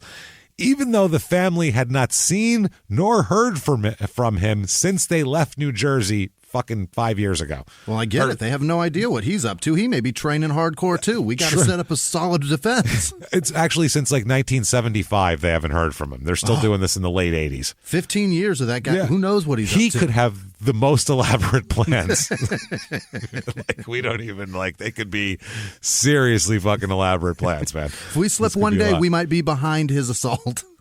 Yeah, who knows? We could be on the losing side of this shit. People called it, one person called it an unreasonable fear of Marty, which is a great name for this show. Unreasonable fear of Marty. It's just ridiculous. Guy named Marty is not a threat. That's a nice fella. It's fun. Most Martys I've known have been okay. Yeah. So except for Janetti, he's the only one that's, I don't know him. He's a menace. He seems like a mess. So they said that defense became a ritual in the Uffelman house. And also he'll say that he did all this undercover work he didn't do. We'll get into that as well. Hey, everybody, just going to take a quick break from the show and tell you all sorts of good stuff about Chime. That's what I'm talking about. There's so many extra fees you have to pay in life. Everything. You go to the airline, there's an extra ticket on that. There's extra fee on every fees and fees, hotels, fees, all this type of stuff. We're trying to make progress, and the next thing you know, here comes another fee coming at you, and it's more money than you expected, and your whole math is thrown off, and it's awful. Learn more at chime.com/smalltownmurder. Chime is great with that stuff. I mean, you can't beat if your things are a little tight, especially around the holidays or after the holidays. Yeah. You need that money a couple days early, or you go grocery shopping. You got a car payment due. There's so many things that don't cross over exactly how you want them to cross over. Make progress toward a better financial future with Chime. Open your account in 2 minutes at chime.com/smalltownmurder. That's chime.com/smalltownmurder. Feels like progress. Banking services and debit cards provided by Bancorp Bank N.A. or Stride Bank N.A., members FDIC. Spot me eligibility requirements and overdraft limits apply. Boosts are available to eligible Chime members enrolled in Spot Me and are subject to monthly limits. Timing depends on submission of payment file. Fees apply at out-of-network ATMs. And now back to the show. Hey, everybody, just going to take a quick break from the show to tell you a little bit about Sono Bello. You know, the most known secret with celebrities and influencers and all these famous people is so many of them have had lipo. They've had lipo, whether it's a little touch-up here or a total makeover. Yeah. Nobody has a perfect body. That's the thing. No. They may look like it on TV, but there's things that help that. Absolutely. Lipo now has changed, and Sono Bello's been at the forefront with using LAL technology and getting those beautiful and natural outcomes for each person. Looking real natural. Our friends at Sono Bello are offering their best deal. You're now included in their winter savings event, but appointments are limited, so please get on this. Sono Bello doctors are masters in micro-laser fat removal, a brilliant technique that removes stubborn fat permanently. Wherever your problem areas are, tummy, love handles, thighs, arms, it's gone in one comfortable visit. Eating healthy and workouts are great. Keep doing that, but if you want to lose that stubborn fat in one visit, check out Sono Bello. Save big during their winter savings event. Schedule your free consultation now at sonobello.com/smalltownmurder. That's SONOBELLO.com/smalltownmurder. Now back to the show. So friends here, they become friends with the Phillips across the street, even though Richard is clearly a little different. Obviously, they were good friends. The boys all played together, though, because we have two boys the same age, and that's how it works. So at some point, the family, the Phillips family from out of state, came to visit them at their new place in Maine. Yeah, seems nice, and they stayed with them for a week. So the Phillips had some family over. They had a family reunion out on the front lawn. You can hear and see the ocean and smell it. How great. Beautiful. They barbecued, drank some beers. Mm-hmm. This is good. See, this is better than camping. Then you can go inside and take a shit if you need to. This is good. You get fucked up outdoors and then go inside. Yeah, like my house. You go into the woods, like when you set off fireworks. You go back there. It's like we're in the woods. And then go home. My stomach's gurgling. I'll be back in a little bit. And then you can walk home and come back. That's good. I think there's some capital on the counter. I'll be back. By the way, bring the prosciutto that's in there, would you? Are there any of those sesame sticks? I'd love those. Bring some gabagool and some fucking sesame sticks with you, would you? All right, Jimmy, this is going to be good. These things are so good. This is roughing it here now. Yeah, we got it. All right. That's Italian camping in the woods near the house with salted cured meats. Yeah. There's no couch out here. We're roughing it. Yeah, this is rough. Well, I'm sitting on a fucking log. That's not rough. What do you want from me? My asshole thinks it's rough right now. I can feel it on my ass. It's rough, believe me. There's a fire, uncontained, outside. This is rough. Oh, anything could happen. You know what I'm saying? We're living the life right now. Hey, playing we're crazy fast woods and loose people right now. That's right. I'm like a trapper over here. That's what I feel like. I'm going to sell some on this pelts. beef jerky bag. Oh. I'm an old trapper. That's Italian beef jerky, capicola, and prosciutto. Sure is, yeah. You have to be close enough to the house to where it still stays cold from the fridge, though. You know what I'm saying? It doesn't sweat too bad. It doesn't sweat too bad. Yeah, you don't want that. Then it gets weird. Yeah. Can't have that. So they're all good friends. They're all drinking and hanging out. Not the Uffelmans, but the Phillips family out there. They barbecue, drink some beers. Everybody's having a good time. Back to that in a moment here. But Michael Phillips, the son of the Phillips here, who hangs out with the Uffelman boys, even when he's like 6-7 years old, when he shows up in Maine, he was kind of like, why are there so many guns around the house when you go over to the Uffelmans? Like, a gun, whatever, but like this is like there's guns everywhere. Like there's normally in my house we don't have guns in the bathroom. That's all I'm saying. I tried to wipe my ass. There was a gun on it. Yeah. Yeah, that's your toilet paper roll. It's a gun with a toilet paper roll around it. You just pull it off and you can just pull it out and shoot somebody if they come in. Which is not a bad idea if you're a paranoid person who likes defense. Listen, that's the most vulnerable you'll ever be. I saw Jimmy's wheels turning when I said that. He's like, I could do that if you do like that. I am stuck right here. If anybody comes in, I am really fucked. I'm not like going to stand up. Like a long barrel 357. That's the perfect width for a toilet paper roll. You stick it on the end, pow, right off the fucking rack. So otherwise, what am I going to do? Stand up and slam my ass cheeks together with this? No, that's a mess. Throw your shit at them. That's what you do. Pick it up and throw it out. They're going to run. They're going to run. If you burst in on a man and he stands up, screams, grabs his own shitlock out of the bowl and throws it at you, I'm out of that house. I don't care what my intentions were. I don't care if I'm a serial killer. Yeah. You win the crazy contest, buddy. I'm out of here. Then you go, come back, motherfucker. I got more. I'm not done. I'm not done. I had corn. He's going to be very scared. So he said that, he's been in other people's houses and his relatives' houses and his houses. None of the other houses have secret passageways in the walls or tunnels from the basement to the outside or shooting ranges with human targets, human-shaped and sized targets. He said, that's just not a thing. It was odd. He didn't understand it. The kids too, they always had to play at other people's houses generally because none of the other parents in town would let their kids come near over there because they were like, this shit is trip over a 30-06. Yeah, it got to the point where even Michael Phillips across the street, no one wanted to come to his house because of the Uffelmans lived across the street. Because it's too close. It's too close. That's what it was. His birthday in July of '89, when he turned 10, they had to go to Indiana to celebrate there because they said that basically that, no one would come to the house for a birthday party anyway. So damn it. They'll just go visit relatives. And there's some problems that result. And they stem from that party that the Phillipses had, the family reunion where they barbecued in the front yard with their cousins and grandmas and shit. Apparently, Richard Uffelman found a broken bottle on his lawn the next day. Oh, God. A broken bottle, a broken beer bottle. It had to come from there. In his lawn. And automatically assumed the Phillips wanted somebody from the party threw the bottle and it landed on his lawn and broke. Because where else would it come from? He said. Yeah. So he called the police to complain about this. He hassled the police about a broken bottle on his yard. I found a bottle in my yard. Okay. I want you to arrest the people across the street. Why? Like, it's a fucking bottle. This is fingerprint that?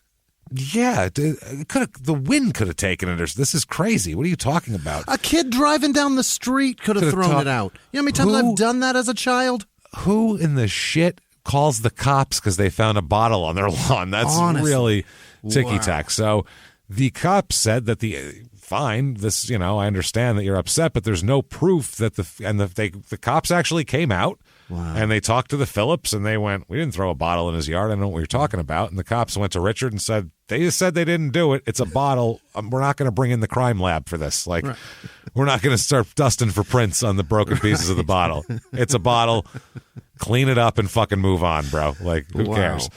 So now Richard started to get annoyed here, okay?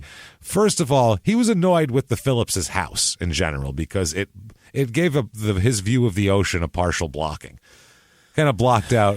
It was in his way of the ocean. So he's like, first of all, fuck that house. And now fuck these bottle-throwing assholes inside of him as well. So he's very upset. And now this bottle came out. Now he's upset completely. Now I found a bottle. Forget it. So Michael Phillips at this moment is employed by a local surveying company. He's doing that. His boss said that he was a quiet, hardworking guy who never hurt anybody in his life. That's Michael Phillips across the street. So, yeah, anybody who knew him will say that, somebody said here. Now, Florence, she worked for the surveyors as well, but had to quit because of a heart problem at 41. No. Yeah. So, yeah, that's tough. And they said they had to go for walks every night because the doctor told her that she needed to go for at least 2 walks a day around. It helps her heart. Yeah. So after dinner every night, Michael and Florence walk around the neighborhood. They leave their house and they go for a walk and come back every single night. It's their routine. So for her health. So anyway, 1988, 1989 comes around here.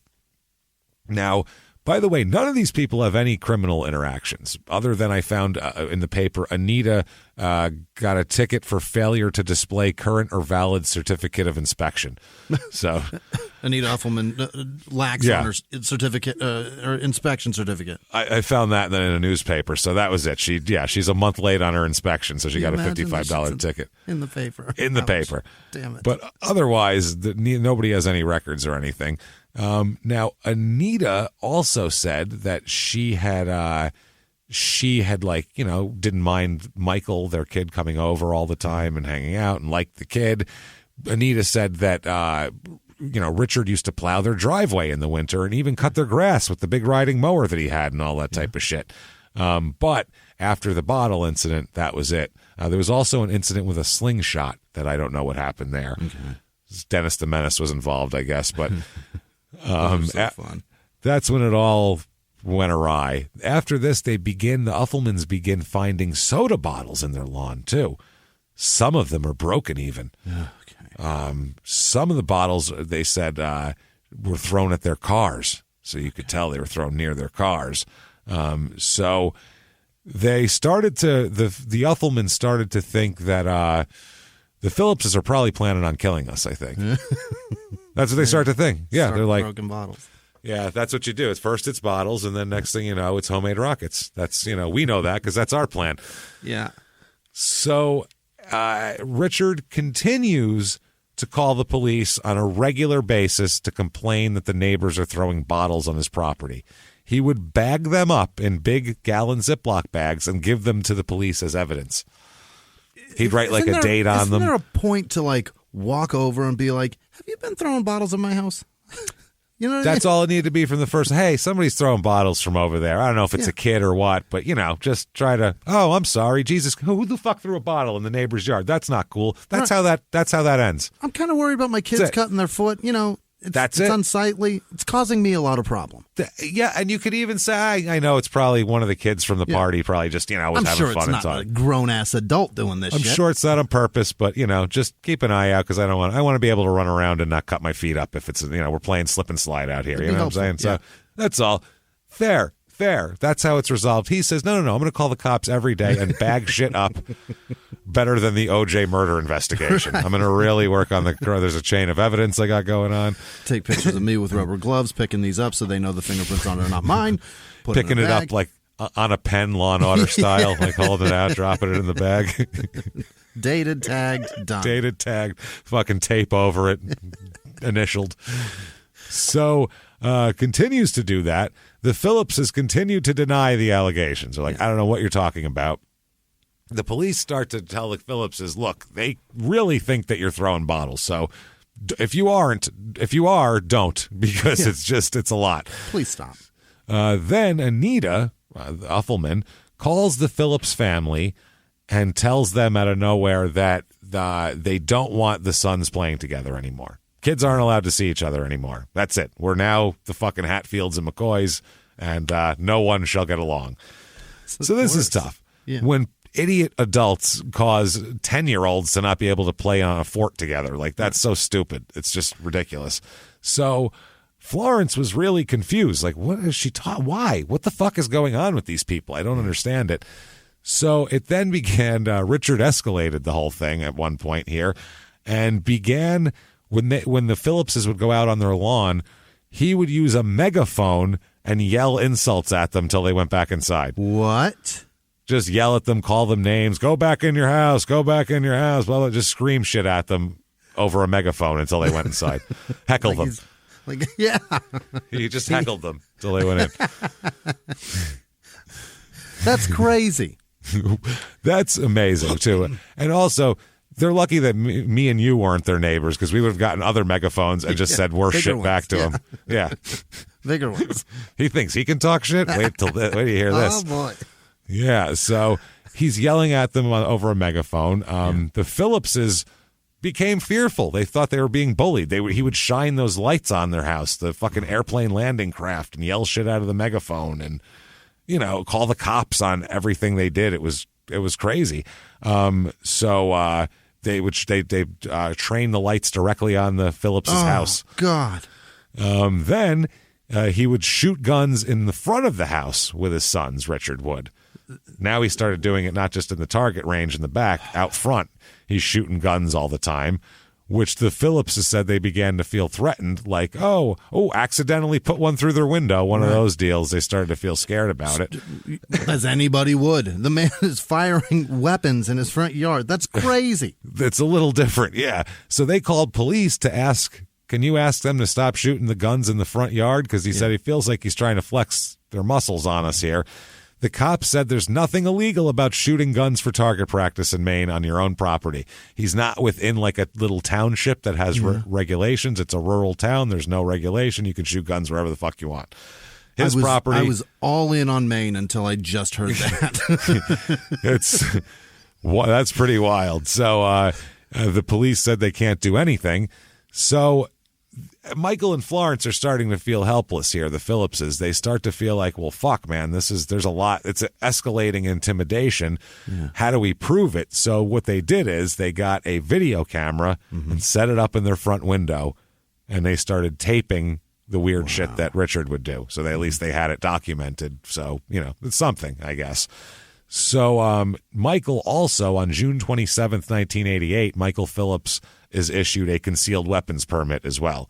He doesn't like guns, too, he said, but he started like, well, fuck, this guy's, got firepower over here. I got to defend myself. So, he also one of their sons, Patrick, one of Florence's sons, came in, Patrick, and lived with the Phillipses for about 8 months until in 1989. And he said, quote, I couldn't believe what was going on. Here's this beautiful place and this guy terrorizing everybody with no one able to stop him. Uffelman just seemed to know how far he could go without getting into trouble with the law. I wanted to move there for good, but I just couldn't handle it. Yeah. So he moved back to Indiana from the ocean. That's how bad this guy is. He made the ocean unbearable. Yeah, he made the ocean ugly. He made Indiana preferable to the ocean. That's how bad this guy is. Think about that. He made lobster taste awful. Yeah, it's like, I don't like those briny oysters. Fuck you. He made a lobster roll disgusting. Oh, my God. Made a lobster roll taste like gun smoke. Gun smoke and gerbil cage shavings. So Mike Phillips, the kid here, Michael, he says that Richard was, quote, always yelling at us with a bullhorn and shining spotlights on us. My mom and dad bought me a new bike, but they wouldn't let me ride down the road because they were afraid he'd do something to me. Yeah, and catch a stray. To their fucking 10-year-old child. That's crazy. Now, that's the Phillips point of view. Yeah. Or let's go to the flip side now. Okay. Let's go to the other side. A woman named Joan Ackley. She used to babysit for the Uffelman children. She said that she often overheard on her car radio scanner. She's the type of person who drives around with a police radio scanner because she's like my grandmother, in the car. Nosy as fuck. In the car, though. She said she heard Mr. Uffelman's calls to the state police to complain that the Phillipses were harassing him. She said they threw bottles at his house, took letters out of his mailbox, and once shot at his swimming pool while his family was in it. We'll get into that. She also said after that incident, the state police arrested a man named Colby Kilton, who is the husband of Florence's niece.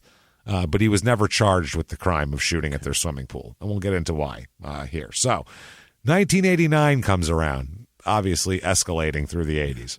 Also, taking shit out of somebody's mailbox, you can have them arrested on a federal crime. That's great. You're not, you can't mail do theft that. Is and they don't have proof of it. They're just saying right. it. You can't just say that they were doing that if they weren't. You know what I mean? That seems slanderous. And, well, this lady used to babysit, so she's got she's got a bias, whatever. But she also heard the guy's calls on a police scanner, which doesn't mean that's what's actually happening, because Richard seems a little paranoid.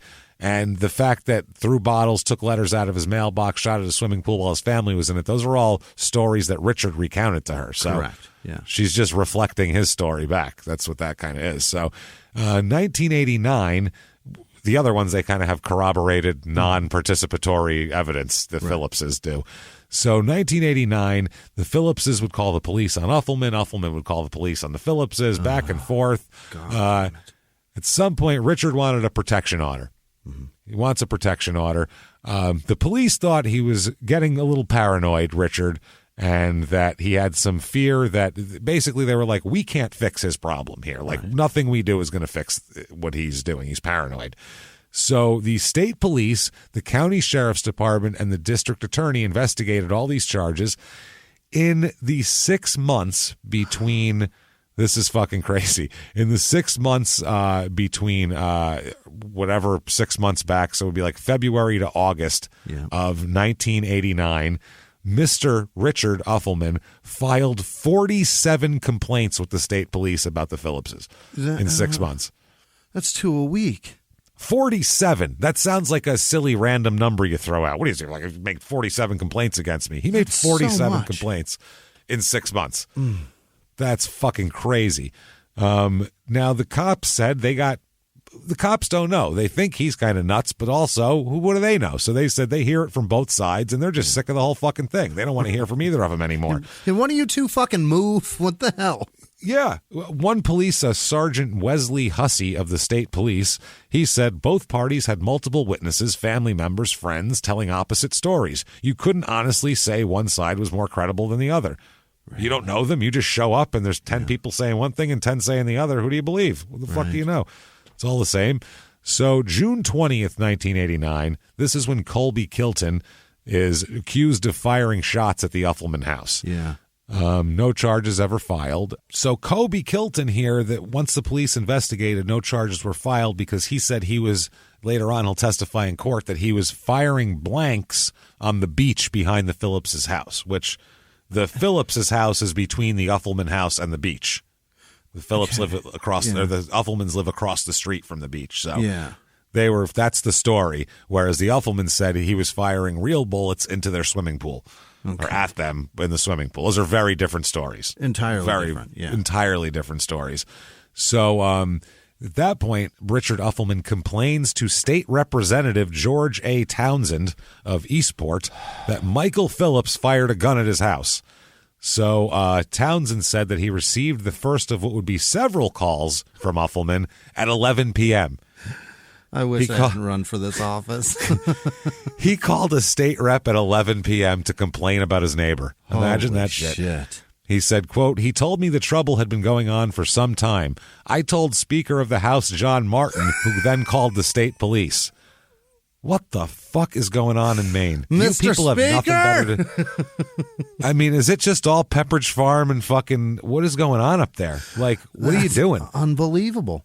Get your shit together. We've had some weird Maine investigations. Yeah. They're just very casual about police work there, it seems like, back in the day anyway. I don't know about now. You never have the Speaker of the fucking State House involved in this. This is an odd chain of command down the thing. Normally, if you have a criminal complaint, you call the police. This guy instead calls a state rep who then contacts the Speaker of the State fucking House who then calls the police for you.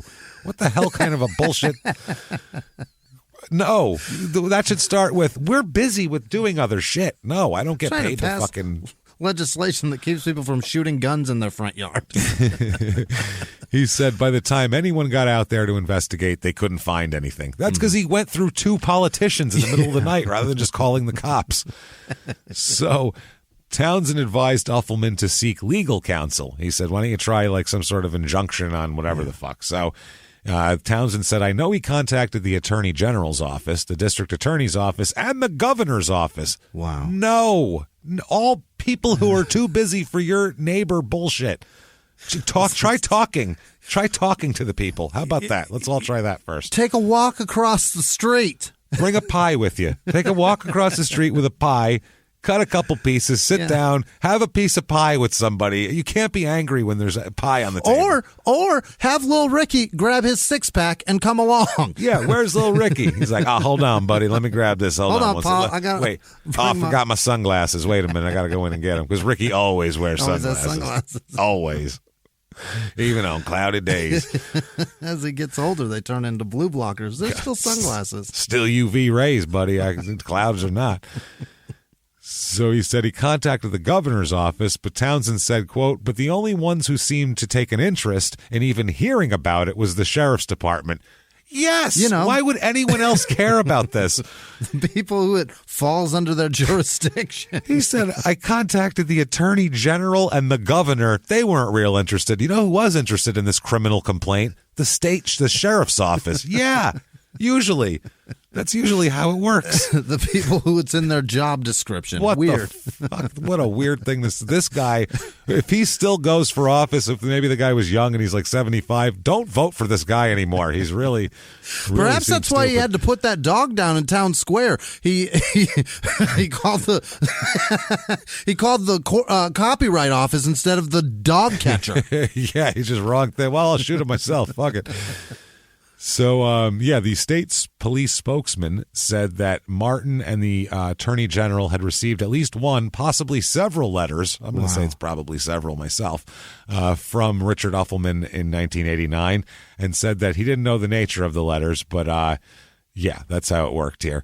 One of these cops here, Lieutenant Thomas Michaud, he said that the harassment complaints and all of this shit was escalating to an explosive point, he said. Yeah. He said, yes, we know there was a serious problem there. We've been there on many, many occasions. So, that's what's going on here. That's the scene that's set. June 20th with that shooting. I guess they charged that Kilton guy with operating a motor vehicle while under the influence of alcohol because they went to go pull him over and he took off and was drunk. Okay. So that's what he ended up being convicted of, but he nothing with the gun. Actually, it was a .22 caliber handgun. Richard accused him of shooting it at his wife and 2 children, and they said he has a dent in a pool chair believed to be caused by the impact from a bullet. A dent? A dent. I guess it, yeah. A .22. It's a .22 from fucking, from across the street. How far away? From more than 5 feet. It's still going to put a hole in it. He said that a report it was forwarded to a lab for analysis and all that, and I guess the analysis came back negative. I don't know, because he was never arrested for it. So, they stopped him a short distance from the Uffelman home, the Kilton guy, which placed him in the area, and blah, blah, blah. So then I can't believe 11:30 at night he's contacting people. The government. That is wild. He says that they keep threatening him, Uffelman, and state police told the legislator when they called, because the the Speaker of the House called. The state police said, Uffelman, yes, he's a, quote, nuisance caller. We know him. Yeah. He's one of those guys. So quickly on the gun thing, too, is he allowed to have all these guns? He is allowed to have all these guns legally here. Yeah. He has gun permits that he carries a permit to carry a concealed weapon. He has a federal firearms license allowing him to deal in weapons and also giving him access to certain weapons that states, whatever. There's that normal people can't have, overlap there. The federal license is required for people who sell or deal in 10 or more guns a year. Wow. So whatever there. He says he's got all sorts of various licensing. He said that he doesn't think that he had licensing for automatic weaponry. That's all he said he doesn't think he had. So, yeah, he said that the cop talking here, the Mushoud guy, said any citizen can obtain a permit to carry a concealed weapon provided the person does not have a history of mental illness or a criminal record. Okay.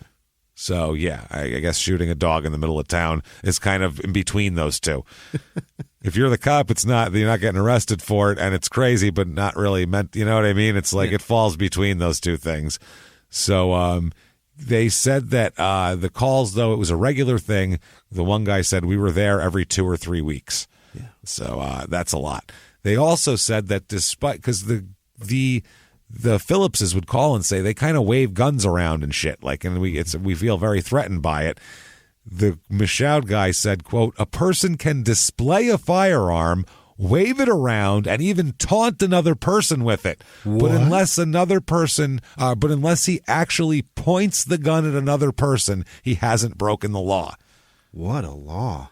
I don't think that's the law anymore, because now I think brandishing just means taking it out. That doesn't even mean pointing it. If you point it at someone, it's assault. So it's a different thing. Yeah, because what does a gun do? A gun does nothing except for intimidate or hurt people. If it's out and in a hand, what the fuck would you have it out for? I think that's the benefit or the point of the law. Yeah. It causes probably shootings. The more you take a gun out, the more you're probably going to have a chance of shooting people with it. Right. I would assume. The more you're waving it around in a threatening manner on purpose. Exactly. And it's legal.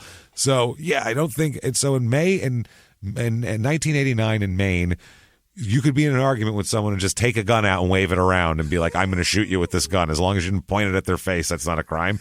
That's what an wild. Unbelievable law.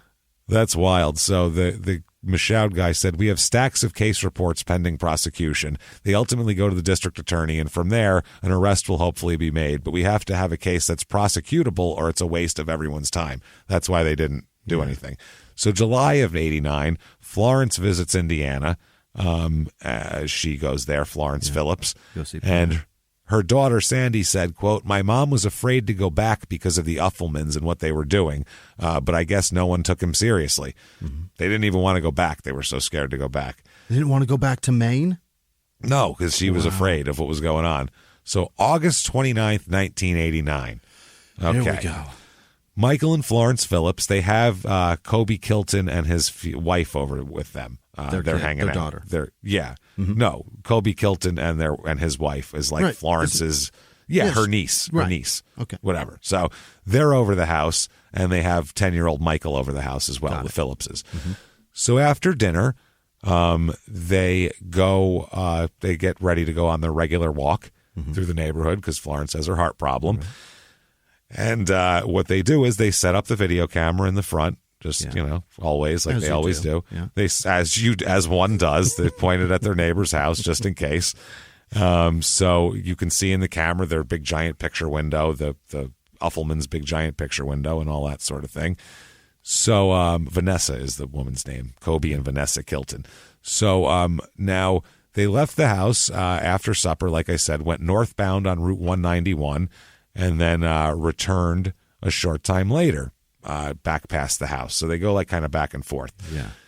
So this is from a police report. Several minutes later, Kilton heard a shot, looked out the kitchen window, and observed Michael Phillips, senior, junior, lying on his back on the road pavement in the front of the Uffelman residence. Kilton subsequently heard a large number of shots. Okay, now, what they see is... this is fucking crazy. Kilton said that they had oriented the camera right before they went out, too. Yeah. what they see is a shitload of shots that blow out the front picture window of the house across the street, and just clouds of smoke coming out of the house because from inside. From inside, yeah. Richard was wearing a flak jacket and carrying a double-barrel shotgun. Oh my God! And they're and it gets crazier. You think this is crazier? It gets fucking crazier. So you hear a bunch of gunfire, about a dozen shots, and then off camera the Phillipses are. You don't see them; they're down below, shot. On camera, Richard Uffelman crosses toward them carrying a rifle. Oh boy! Walks over there. More shots are heard. Uh-huh. He walks back. This is when he came over with a shotgun and pumped more shots into them from close range while they were on the ground. Yeah. He walks back across the street to his house. Who emerges now? Him and his 2 sons, all armed with rifles. Sons have .30 caliber rifles. Yeah. They come up. More shots ring out. Holy shit! 3 of them open fire on the Phillipses while they're on the ground. 10 and 12. Holy and then hell. the 3 Uffelmans walk back to the house. Okay, it's fucking insane. It's fucking nuts. They said at least 20 shots in a few seconds in the first thing. Then he waits a couple minutes, comes over, shoots some more, and then he goes back, and that's the fatal shots. Goes back to the house, comes back a couple minutes later with his sons, blowing them away. The boys, Jerry and Ricky, fired 20 to 25 rounds. Oh, my. Hitting the Phillipses several times. Yeah. Several of the 30 caliber rounds were pulled out of them, and they were using 30 caliber while Richard was using a double barrel shotgun. So you knew who hit what. Yeah. The kids, Holy dude. Hell, man. They just a double barrel shotgun, though, holds 2 shells. So he's shooting, opening that thing up, throwing that so many times. He might have had a couple things lined up, too. Who knows? He fired his shotgun into the chest of Mr. Phillips, who was already dead. He was just, Lord. I guess, showing his kids an example there. Now, inside, Vanessa and Colby are inside while all this gunfire going everywhere, and so is young Michael. Oh, God. Seeing all of this, they cover Michael up. The 2 of them basically lie on top of Michael on the ground. At 6:18 p.m., there's a phone call where Richard calls the police. He calls the state police at 6:18 p.m. to report this. All right, this is what happens. The police arrive, and when the police arrive, they find, first of all, Colby and Vanessa Kilton crouched behind a pickup truck covering young Michael, across the street. That's one of the things. They were shaking uncontrollably, and Colby told the troopers, he's nuts, he shot them. That's all he kept saying, he's nuts, he's nuts. So the troopers told them to leave the area, quote unquote, like get out of here and go behind the house or something. So they drive down the road and, are looking for anybody out in the streets with guns, the cops. Sure. So anyway, they end up going to the Uffelman house. The Tibbetts, the one officer, said that he entered the house to find Richard on his telephone to the police, while his wife, Anita, sat at the table with a rifle, a shotgun, and a revolver in front of her. Oh, my God. Which is unsettling, I would think, to walk into. The police officer, Tibbetts, said he looked over to the large picture window that was completely fucking shot out. He shot them inside the house. Inside, he said there is fucking glass everywhere, and also spent rifle and shotgun cartridges all over the fucking floor, everywhere. He said, Tibbetts does, that he heard Uffelman tell the police over the phone that he, quote, he had to shoot him. That's what he said. So at that point, he said that Uffelman said that he had taken a revolver from Michael Phillips. That's the gun that he has, the revolver on the table. He goes, I took that off Michael Phillips. So then Uffelman grabbed the revolver from the table while the police officer is standing there and says he's going to kill himself. This is why you put him in custody first, right? Yes. Like there's some policy that needs to be changed. clearly gunfire from out of the house, and there's guns on the table and all this type of shit. Immediately, it's everybody on the fucking ground right fucking now. If I don't see hands, there's going to be fucking holes and skulls. There's too many people. Right? Well, there's been so much gunfire. How do you not? Just to protect yourself, you got to be like, everybody got to fucking be still immediately. Nobody's up. Yeah. No one's picking guns up willy-nilly, put it that way. Yeah. So the cop at that point, as a matter of fact, you probably wouldn't walk in by yourself. Maybe get a bunch of people and make the guy come to you probably and lay in the front yard would probably be how you do it. So I don't know. I don't know procedure, but that seems the smarter way to go about it maybe. Seems safest. Or maybe not, because he's in there. He could open fire from the picture window. Maybe you have to go in after him. I don't know. But either way, the officer wrestles the loaded fucking revolver out of Richard's hands, and I don't think it gets fired. Good. So the police are still on the phone during all this anyway, also. Tibbetts says that a few minutes later, another cop, he asked another cop to take Uffelman across the road, quote, so he can show you something. And I guess Uffelman went out with the one cop and then came back inside. And according to an affidavit from another trooper, it says, quote, Trooper Tibbetts stated that Richard Uffelman, I almost said Uttleman, said, I had to shoot him. I went down and got his gun, and that's it, pointing to the stainless steel revolver on the table. Then he said, I shouldn't say any more without a lawyer. Then Anita Uffelman told the cop it was awful that it came to this, but Richard had to shoot him because Michael pulled a gun. Okay. So then after a couple minutes, Richard begins sobbing and says, I should have let him shoot first. Yeah. That's what he says. So 2 more police show up and they find the bodies in the field across the street where they fell in some grass. And they bring Uffelman out. He's sitting in a police cruiser. And the one police said that he's sitting in there babysitting Uffelman. Yeah. And Uffelman asked him if he had ever killed anybody in the line of duty. And then Uffelman told Matthews that he was protecting his family and said, I should have let him shoot first. That was his whole thing. Then he gets down to the station and he tells the police captain, whose name is John Wynott, Whynott. Get out. Johnny, why not? How much has he used that line to get laid? In the 70s? Johnny, why not? Should I even say it? Why not, sweetheart? You know, that was his line. Didn't work very often, but no, but the times it did, it was pretty great. It was pretty great. Why not? He said, quote, I shot him. I don't know how much I should tell you because I don't want to get into trouble. Well, you just said I shot him. That's pretty trouble. Then he said that Uffelman said that he came by the house and he had a gun. So Uffelman's claiming that Michael walked up to the house with a gun, like, I don't know, calling him, wanting to have a shootout with him in his own front yard. He challenged me to a duel. He said, throw down. So I said, I got to throw down. I seen Tombstone. God tells you to throw down. You got to throw down. I said, throw down, boy.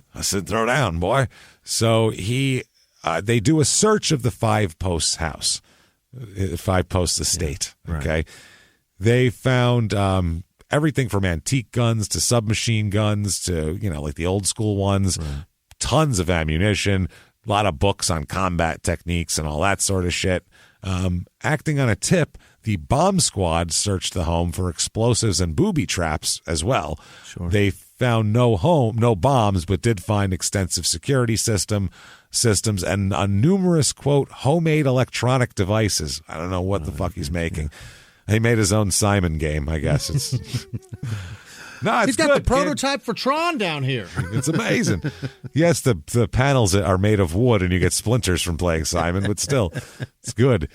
So they recovered weapons ranging from a .45 caliber volunteer arms submachine gun and a 460 Magnum Weatherby Mark V hunting rifle. My God. To different assault rifles, .22 caliber pistols. Let's see, what else? 344 Magnums, including a Marlin with a Leopold scope, 5 12-gauge shotguns, a 20-gauge over-under shotgun, 2 30 caliber carbines, 8 22 caliber guns, and a 38 caliber Smith & Wesson pistol, Also a .223 Bushmaster rifle, .340 caliber and .460 caliber Weatherby Mark V rifles, an Arabic-type flintstock rifle, an Asian-type gun of unknown caliber, bulletproof jacket, a spotting scope, numerous boxes of ammunition for the guns, record cassettes, a diary, and assorted papers and books on combat techniques. He's dead ass serious. He's fucking doing some weird shit. Yeah, this is what he's up to. This is his whole life and all he talks about. So, and rifles, man. Those are designed for nothing but killing. They kill. Oh, fucking tons of them. Yeah. So, will the boys be charged? That's an interesting question. Excellent question. So Rick and Jerry are not charged in the killing. Really? Because the authorities said they were uncertain how much control their father wielded over them, and if this was like a brainwash situation. Which, he's been making them do Marty raid drills since they were fucking 5. So, and but still, technically, they shot already dead bodies too. You know what I mean? No, they were the opening salvo. They were all the three of them children were in the house firing from the wow. Yeah. The only time Richard fired alone is when he went out dumping the shotgun rounds into him, and then went back and went, "Where were you, pussies?" And then got the kids. Well, let me show you how to finish people off, basically. Oh, and my. Yeah, so that sounded really disgusking and sexual, actually. I didn't want to. Him showing his boys how to finish somebody off is really just grosser than the killing. So. The state also takes them away from their mother and places them in foster homes after a minute. When the search concluded for the bombs, they opened the house back up and let Anita and the boys back in. Oh, my. All good to go live here again. And then Child Services came in and took them away. Yeah, we can't have them staying in this memory place. This is not good. It's Jesus Christ. So this is his story. What happened, Richard? Why'd you do it? Well, he said he fell asleep on the couch after reading a 40-page report that he had sent to Maine's Attorney General about the Phillipses.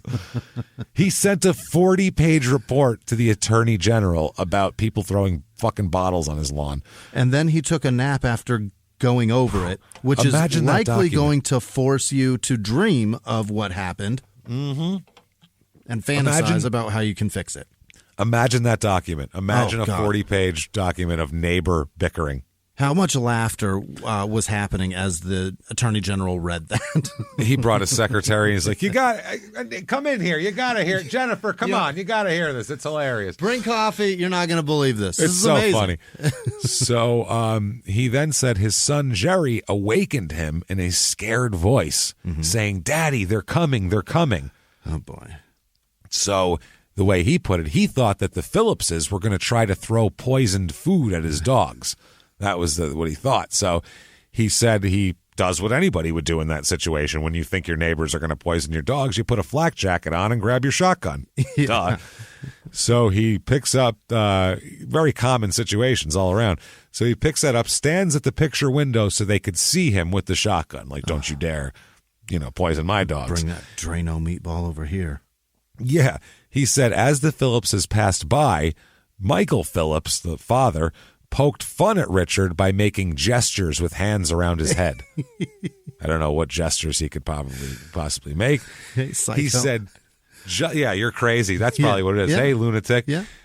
So he said just as this happened, one of his sons yelled, "Daddy, he's got a gun." This is what Richard said. He said, so thinking that his family was about to be shot, he said, "I opened fire." And then he said his sons automatically just did the same out of training because he said they had, quote, this is what he told the cops, they had, quote, standing orders to cover him. So he said they knew once the fire started, you just start bucking shots off because, they're highly trained military beings here. Had his fucking safe word. Hot dog, hot dog. No shit. Jesus. Marty. Oh, shit. That's a bad one. So he pleads not guilty. He's going to plead by reason of insanity. I can see it. Okay. Now, remember Joan Ackley, the babysitter? Yes. Who said it's all the Phillips' fault? Yes. Okay. This is her quote on it. This is some reactions around town here. She says, I had no idea. No, this is way worse. She said, quote, "The Phillipses would be alive today if they hadn't been harassing him. As far as I'm concerned, they committed suicide." Joan. Joan, my How God. could you? You watch people's children, Joan. This Publicly, is you said that. As far as I'm concerned, they committed suicide. And then he was like, she was like, you got that? You wrote that down, right, reporter? Okay. Suicide, I said. Make sure you say suicide. Not brought just, it upon themselves? How else can I say this? No. Not brought it upon. Committed suicide. I want those words. If you're going to quote me, that's the quote I want.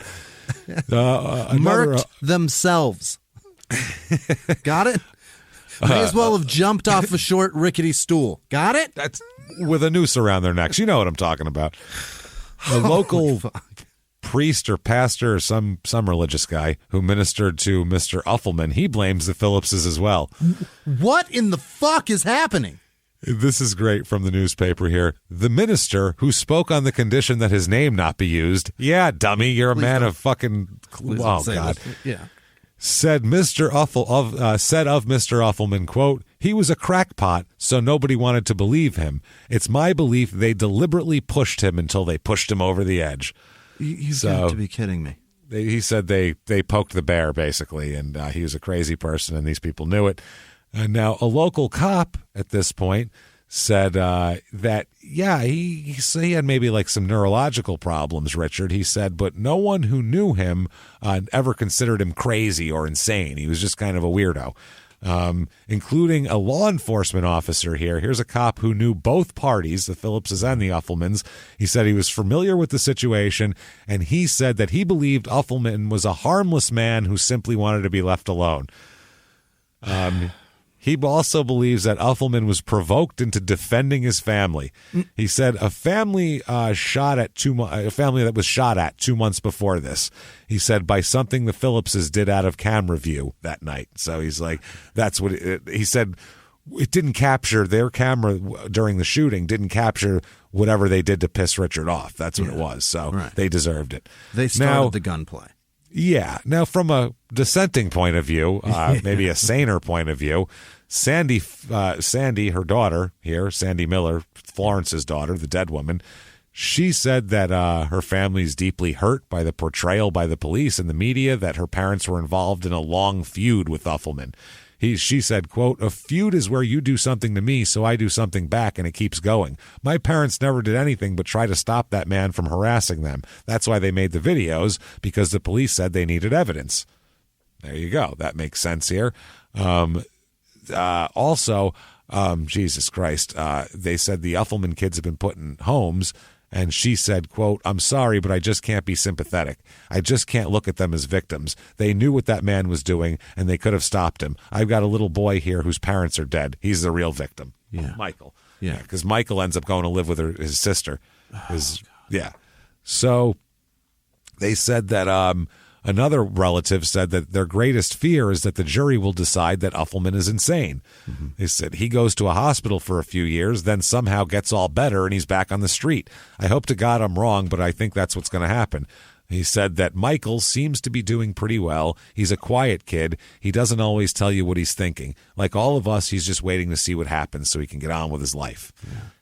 Now, pretty much immediately upon him being charged, he might be mentally unfit in his mind for court, but he's certainly mentally fit to make some real estate moves and do some paperwork. What? Because he immediately tries to shift all of his property holdings to his into his father's name. Yeah, because if there's a wrongful death, he's going to lose all that.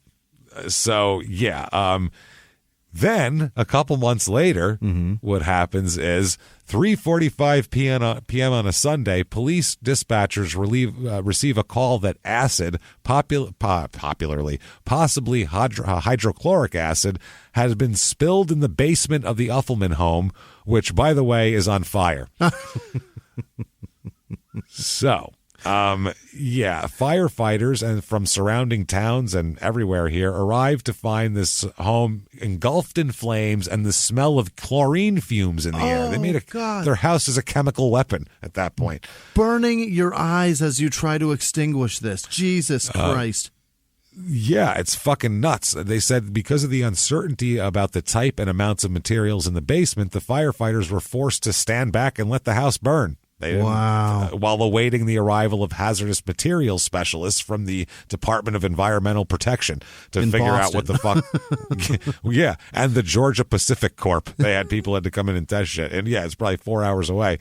They said water was not poured on the fire until 7:40 p.m. 3:45 is when they got there, 4 hours after the fire started, and reported that the basement contained only small amounts of muriatic acid. That's what Uffelman said. And an agent used, they said it's an agent used as a brass cleaner, and pool chlorine he said he had too. That's all there was to it. So the sheriff's deputies had to block off traffic from the whole fucking road.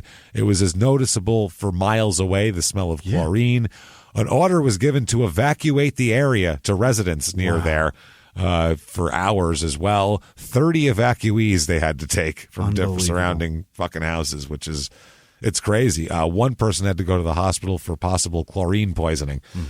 Shortness that shit will fuck you up, man. Muriatic acid, if you ever smelled that, it's like smelling salts. Yeah. It'll it's not fuck something you want up. to smell No. In a big fire, especially.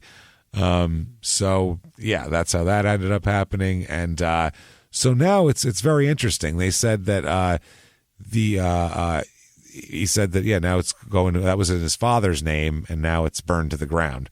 So that's a little bit weird. They said that there was more chemicals down there than he said there was as well, too. Yeah. They found boxes of chemicals, including all sorts of different acids left in the basement. So he had way more than he let on, and I guess they had someone living there. They said a tenant dropped a bottle of an unidentified chemical while cleaning the basement, and then somehow it got caught on fire after that. So he dropped a chemical, then set it on fire and ran away. That doesn't sound suspicious, right? That's how you clean up chemicals. A quote tenant. Yeah. So they said at one time Uffelman's assets were considerable. When the 5 Post estates burned to the ground a few months after the murders, a building was made worthless by, this is a great line, a building made worthless by its owner's monstrosity was converted into a $150,000 insurance settlement. So that's what $150,000 is all he got out of it? That's what he got for it, I guess. So while he's in jail, he's being held without bail. The trial is postponed several times, delayed by a bunch of psychiatric evaluations, a change of venue from Machias to Halton, and the resignation of his defense attorney. That guy wants out? Which is fucking hilarious. The best is that the prison guards can't stand him. Really? The jail guards, this is fucking amazing. He's describing himself to the press as a, quote, captive of the state and a victim of a conspiracy. A captive of the state. He gets crazier. You think we've gotten to the full crazy? No. We're nowhere near where the bell dings top of the crazy on the strength tester. This is nowhere near it. So he's a victim of a conspiracy, and that's how it is. So the sheriff of Washington County had Uffelman moved to another county jail to, quote, give his staff a break from what he called Uffelman's persistent violations of jail regulations. They were so tired of him, they had to move him out. More so like Awfulman. Awfulman. That's a perfect name for him. Awfulman. He is terrible. Eventually, they had to return him, though, obviously. So September of 89, like I said, they took the kids away from Anita. She had to move like all around. She took the kids somewhere to New York, and then they ended up having them getting taken away, and then she ended up moving in with a relative. She's like bouncing all over the place. She's a nightmare too. Oh, well, was sitting at the table going, well, they all deserved it. Now, she is allowed one 1-hour visit with her children each week. And she said that as a result of this hearing, visitations could be extended to weekends if she undergoes a regular program of psychological therapy. Yeah, Fix your shit. Right. So Richard hears about this in jail and goes on a hunger strike. Yeah. So he really wants to be like some sort of political prisoner who's being fucking persecuted. Yeah. But he's definitely not. He says he only saw his sons once in September, so he's going on a hunger strike. He also refused food to protest the actions to take the kids away from his wife as well. And so he's upset with this treatment because he's not convicted of anything, therefore you can't treat me like this, right? Is that what he's saying? Exactly. That's what he's saying. And he's plus, it's all because he's him. You know how it is. It's a conspiracy. That's how conspiracies work. Okay. So his dad writes an editorial in the local newspaper called Bureaucracy Gone Wild. Oh, boy. That's what it's called. And it is fucking, it's wild, What man. is it? It's a letter about how the Speaker of the House is out there just showing her tits. Yeah, and it's also just showing the tits. And it's also him, dirtying the waters more before the trial, too. Right. That's the other thing. It says, let's see here. In connection with an act of self-defense involving my son Richard, his wife Anita, and their 2 boys on August 29th, through gross distortion of the facts and unremitting harassment and intimidation, is very evidently seeking to destroy my son's family. Here are some of the things they have already done. Sent police who seized the boys in what can only be regarded as a full-scale kidnapping. The youngsters were handcuffed and taken by force from their mother. What could be more cruel? Shooting people 25 times from across the street? That's the least harsh thing that's been done to these boys. Yeah, placing them in foster home where conditions for them are extremely difficult, seriously affecting their physical health. By preventing us from calling them on the telephone, even just to wish them happy holidays, DHS, Department of Homeland Security? Health Services, no, not that then, denied the boys their parents, godfather, and great aunt their constitutional and civil rights. You have a constitutional right to talk to your great aunt around the holidays. I believe that's a new amendment, but it's there. It's in the Bill of Rights. Denied the boys their First Amendment rights with regard to religion by forbidding visits by Christian missionaries who wish to minister them for spiritual well-being. Good. Don't let fucking military... No. Don't let missionaries talk to unparented, lone, unaccompanied children who have no way of fending off wards these people of the who are state. Convince them. The kid's 10. Right. You might believe Santa Claus still comes and fucking, which he does, obviously, if anybody's listening. He does. Yeah, he's there. But not the Easter Bunny. He's fake as fuck. So don't have your mom convince you there's a tooth fairy. That's ridiculous. That's silly. Yeah, your parents are giving you money because they're it's glad fun you're to growing collect up. your teeth. Right, good. Because they do weird shit with your teeth sexually. I'm telling you, kids, it's creepy, but they do. They do. Your mom puts them in her mouth, and then it's studded for his pleasure. Okay, it's one thing if it's your grandmother, but if it's their parents, I feel like they might be. Yeah, that might be a bridge too far. Maybe. We don't know. We don't know if they're comedians. So they said that also denying all these fucking rights. He said, can it be possible that this agency, supposed to exist to help people, is in any way human or humane when it does such things as I have listed? I have written to some of their personnel about this and have not received even the courtesy of a reply. Oh, boy. Oh, my. They should be brought together again as soon as possible. Their very survival may depend on it. Wow. Okay. So October 1991 is the trial. This trial will be bifurcated, which means, for all of you fucking legal scholars out there, this means that there's one trial for guilt, and then if he's found guilty, there's another trial to see if he's sane. Oh. So, yeah, they'll establish his guilt, and then is he sane or is he going to a mental hospital? We're not doing it in the same place. No, and then if he's found sane, then he'll have a sentencing hearing after that. If he's found insane, he'll have obviously be committed to somewhere. Right. So, he says their whole defense is that he's insane. He doesn't deny doing it. He says he did it in self-defense, and he's crazy at the same time. Those are his. So either one of those, if you figure out, I'm good with. Okay. The question is, how do you determine self-defense if you're fucking crazy? That's the difference, and I think that's the part that's going to fuck his case up a little bit because he's not sane enough to know what's happening, according to him. So it's a high hurdle. Yeah, it's like a pole vault that they didn't give you a stick for. It's rough.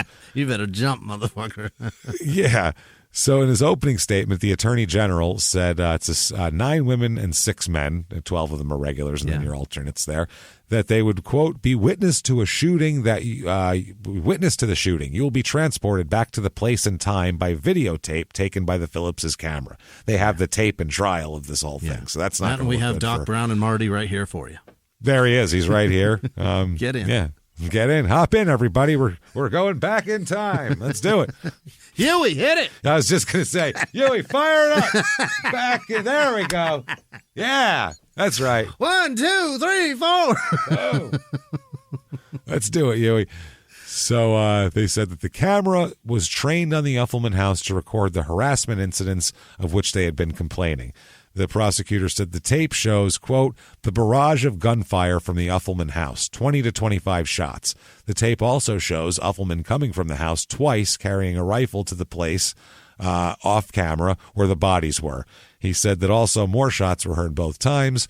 They said to expect testimony from police, physicians, psychiatrists, ballistic experts, all these people. He said, we will show beyond a reasonable doubt that Richard Uffelman committed these crimes of murder. And then he defined Maine law and told them all that shit. So he said there's a lot of different ways to look at the circumstances. I'll put it to you in an environment so you can understand this in more than black and white. That's the defense attorney.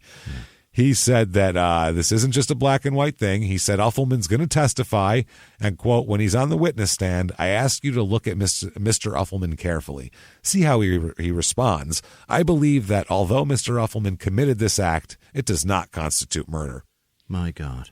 That's what he says. Yeah, we're doing the bifurcated thing, and he says that it's going to be the same jury, by the way, that decides both of them. And he says that he's going to establish he's got mental disorders, brain damage, all sorts of shit. Yeah. So there's that.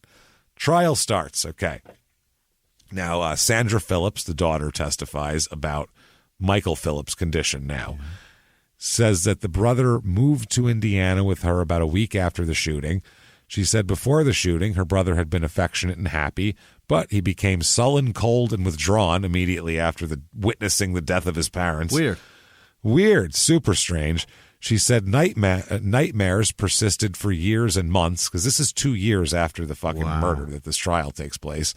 She said, I would hear him crying and he'd tell me about his nightmares. He's still afraid Uffelman will get out of jail and harm him, and of Uffelman's boys finding him and harming him. She also said her brother attempted suicide once while living with her. He's at most 12. At most 12 years old. That's horrific, man. That is fucking horrible. She also said, quote, he said he wished he was dead. He said he wished he had taken a walk with mom and dad that night because he wanted to be with them. This poor child. My God. Jesus Christ. She said also since September 1993, he's been living in a residential treatment center for his issues. Up, man. This poor kid. She said that he no longer trusts people. Quote, he's afraid to get close to people now. He's afraid of losing them. This poor child. Jesus Christ. So Michael testifies in court, though. Oh, my God. He steps up. He's now 12. He was 10 at the time of the murders. Now he's 12. During this, he's interrupted several times by Richard shouting at him. A broken 12-year-old who's scared shitless of this guy, and he knows that, so he yells stuff out multiple times, okay? At one point, this is fucking crazy, man. He said that if he remembered, he asked if he remembered the shooting of his mother, and at that point, Uffelman shouted out, Mikey, I'm sorry. Why does he have to be here? What's wrong with you people? Now it's the court. How dare you people? What's wrong with you people? I just shot his parents, forcing him to come testify about what he saw as their dying moments. What's wrong with you people for making him do this? Wow. Okay. Then they played the tape. Oh, boy. They played the tape with Mike telling everybody what it was going on for him while this was going on. Yeah. What he was doing, how he was feeling. So as this is going on, in the moment that a barrage of gunfire exploded, fucking Richard jumps up and yells to distract from it and says, stop, wait, Mikey, stop. He's like, everybody stop.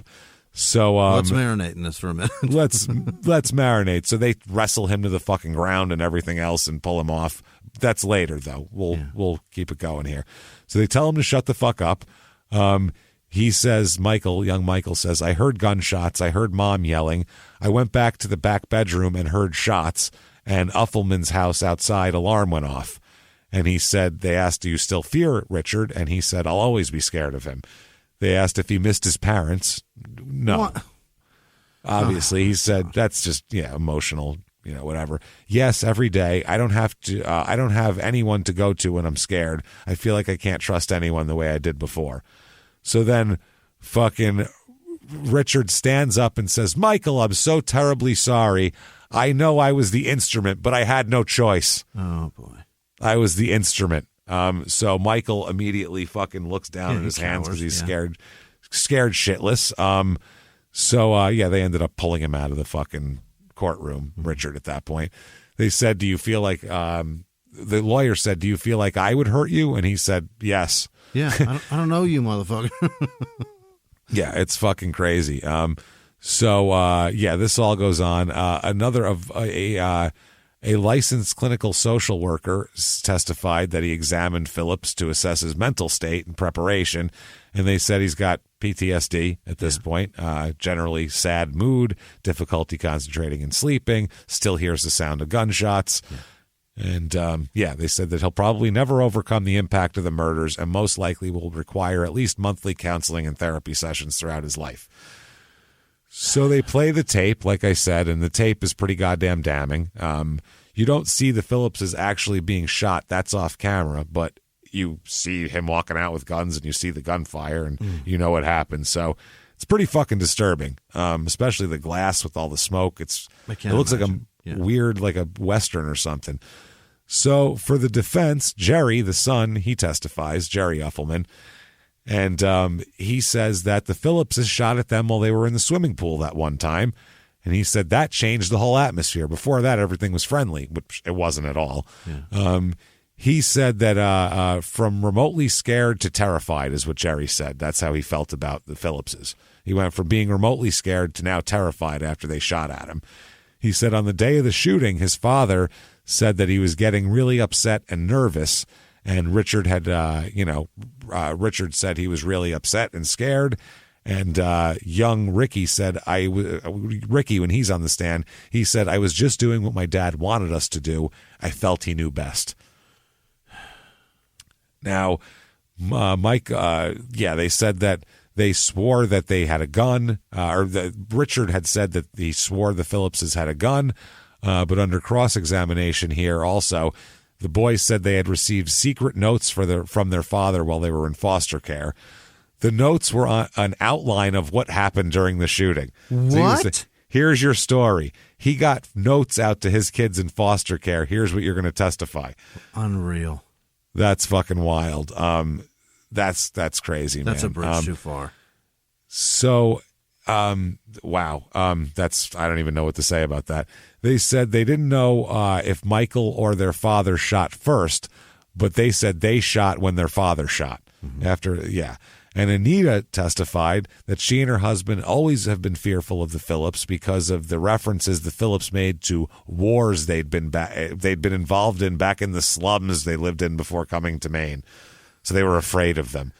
Because they're from rural Indiana. They're gangsters.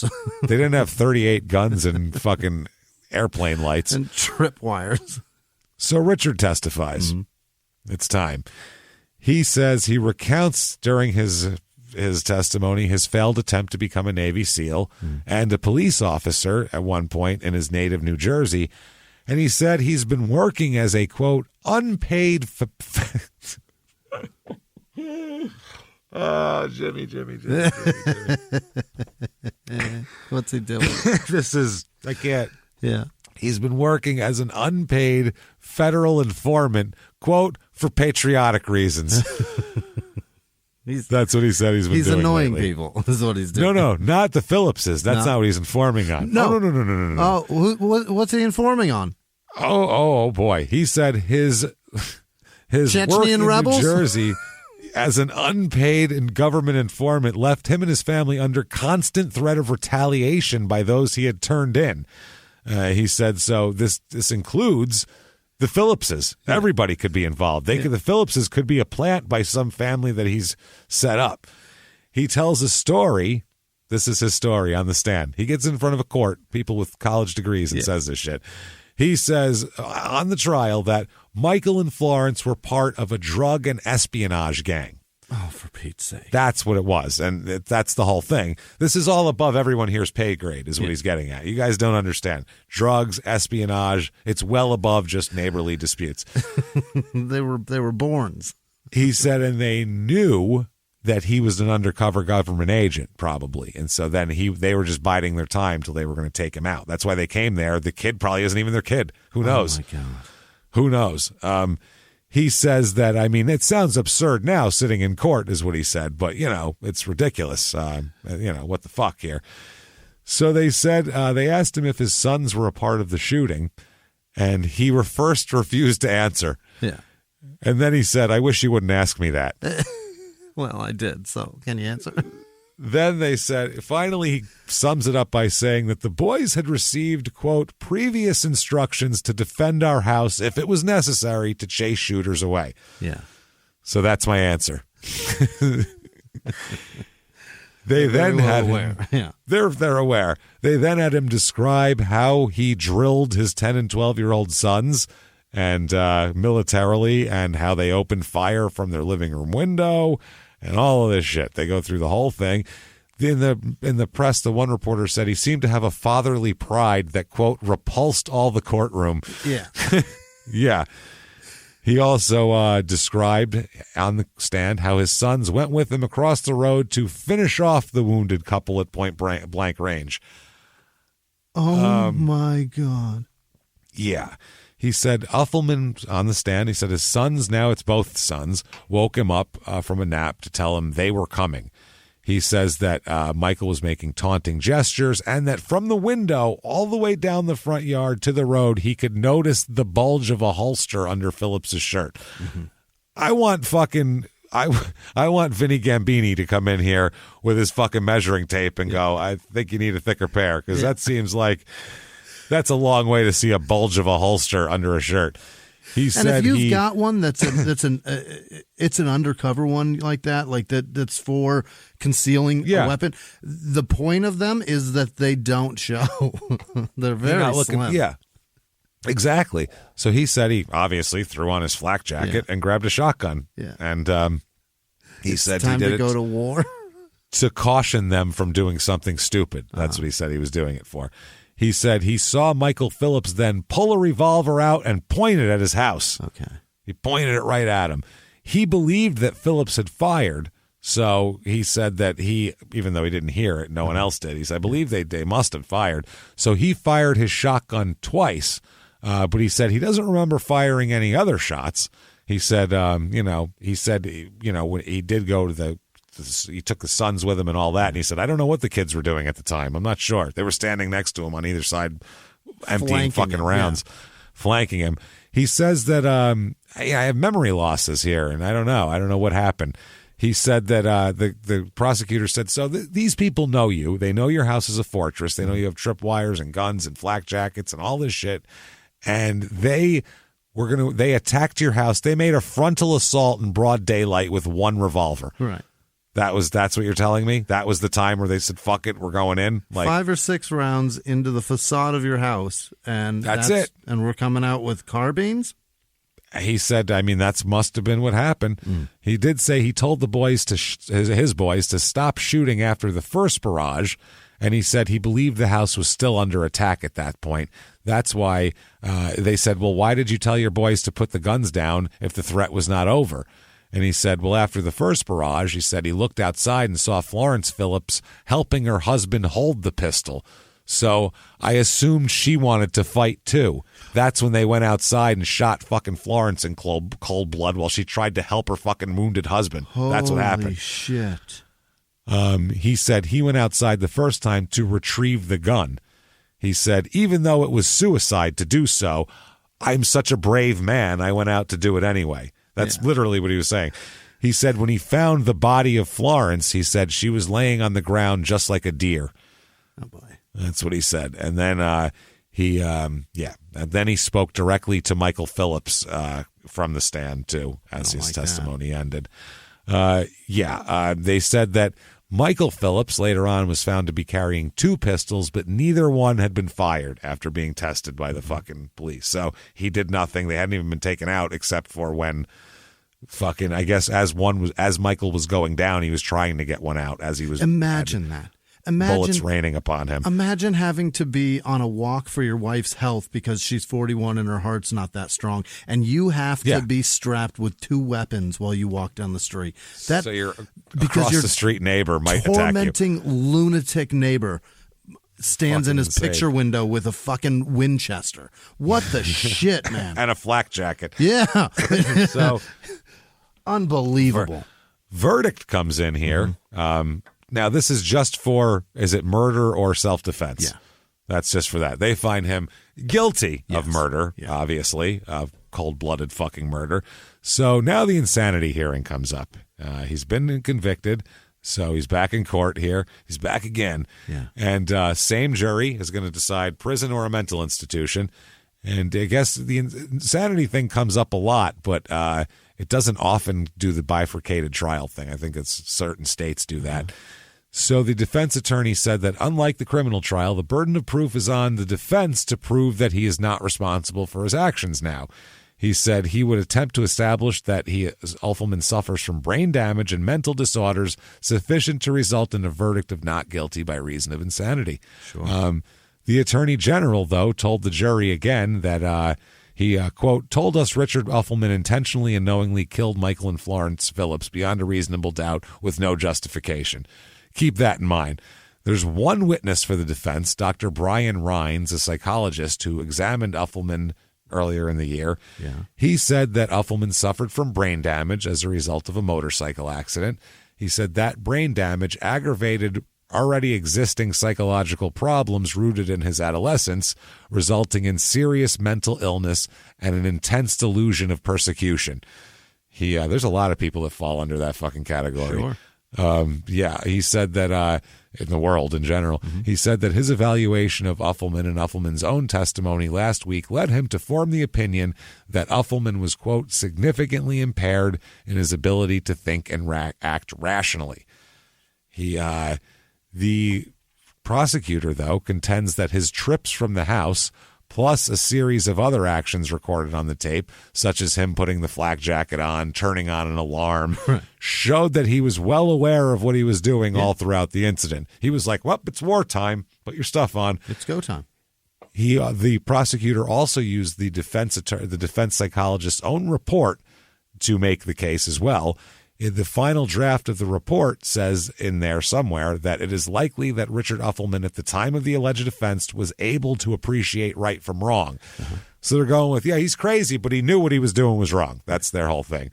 So the Rines responded that he meant right up to that very moment rather than at the time. That's what when they recalled him. So Uffelman also testified in this. He talked about armed drills with his wife and his 2 sons. He talked about Marty raids.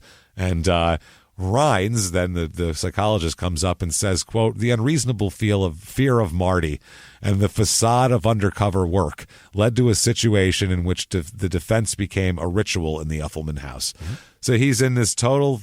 He isn't an undercover espionage informant or any of that shit. Yeah. He created his own reality where he is this wanted guy and this house is under siege and they have to defend it.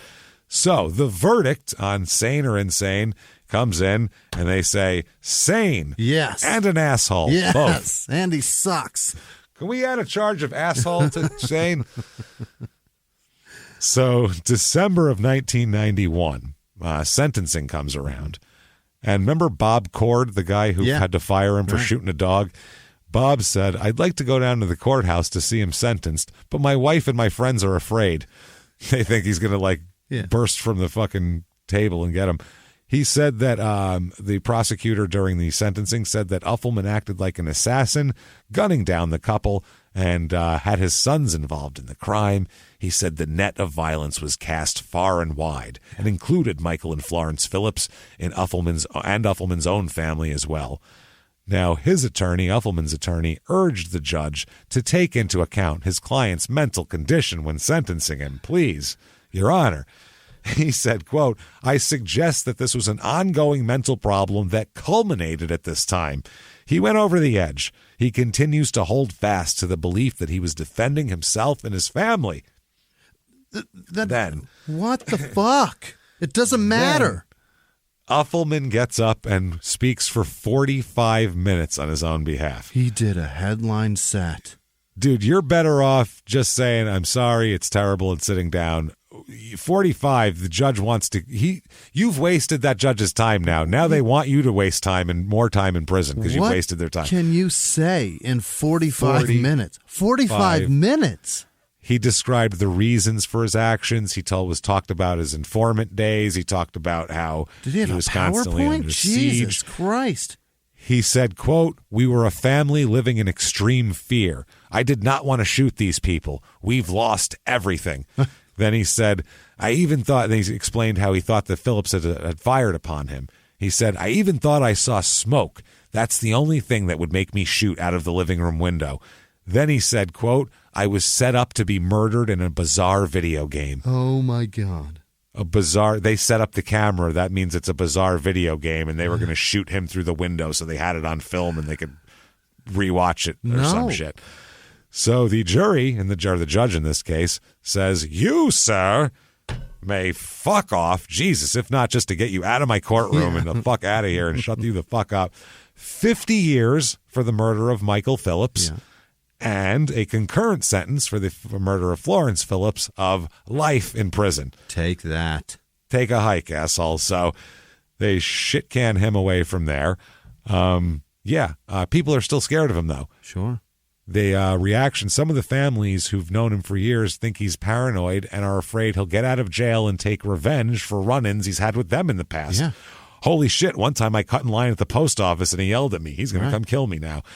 Fair. That's a fair thing. 92, they put a wrongful death suit comes out, finally. Yeah. And that is Sandra and Michael there. Sandra Miller, the Florence's daughter, and Michael Phillips. They file this. He now lives in Indiana with Sandra there. And they discuss how there's the $250,000 estate that they have been pursuing, but that burned down, then passed into the father's hands and all that kind of shit. Gave it like another level of protection almost. So Anita Uffelman is also charged in separate counts of agency, intentional infliction of emotional distress, and negligent infliction of emotional distress. She is also charged on account of, quote, failure to supervise for permitting her son to use firearms in a manner which she knew or should have known would create the likelihood of bodily injury or death to third parties. Yeah. Yeah, I would say so. Said Anita Uffelman knew or should have known that the harassment was the result of her husband's unstable mental condition and that his condition could precipitate the shooting that happened. So, yeah, they said that she also failed to notify authorities or seek treatment for her or her husband. All of these things are true. If you're supposed to be the sane one, what the fuck, where were you? Right.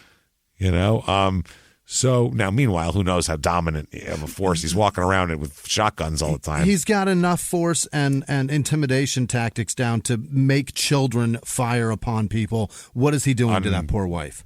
Fucking unbelievable.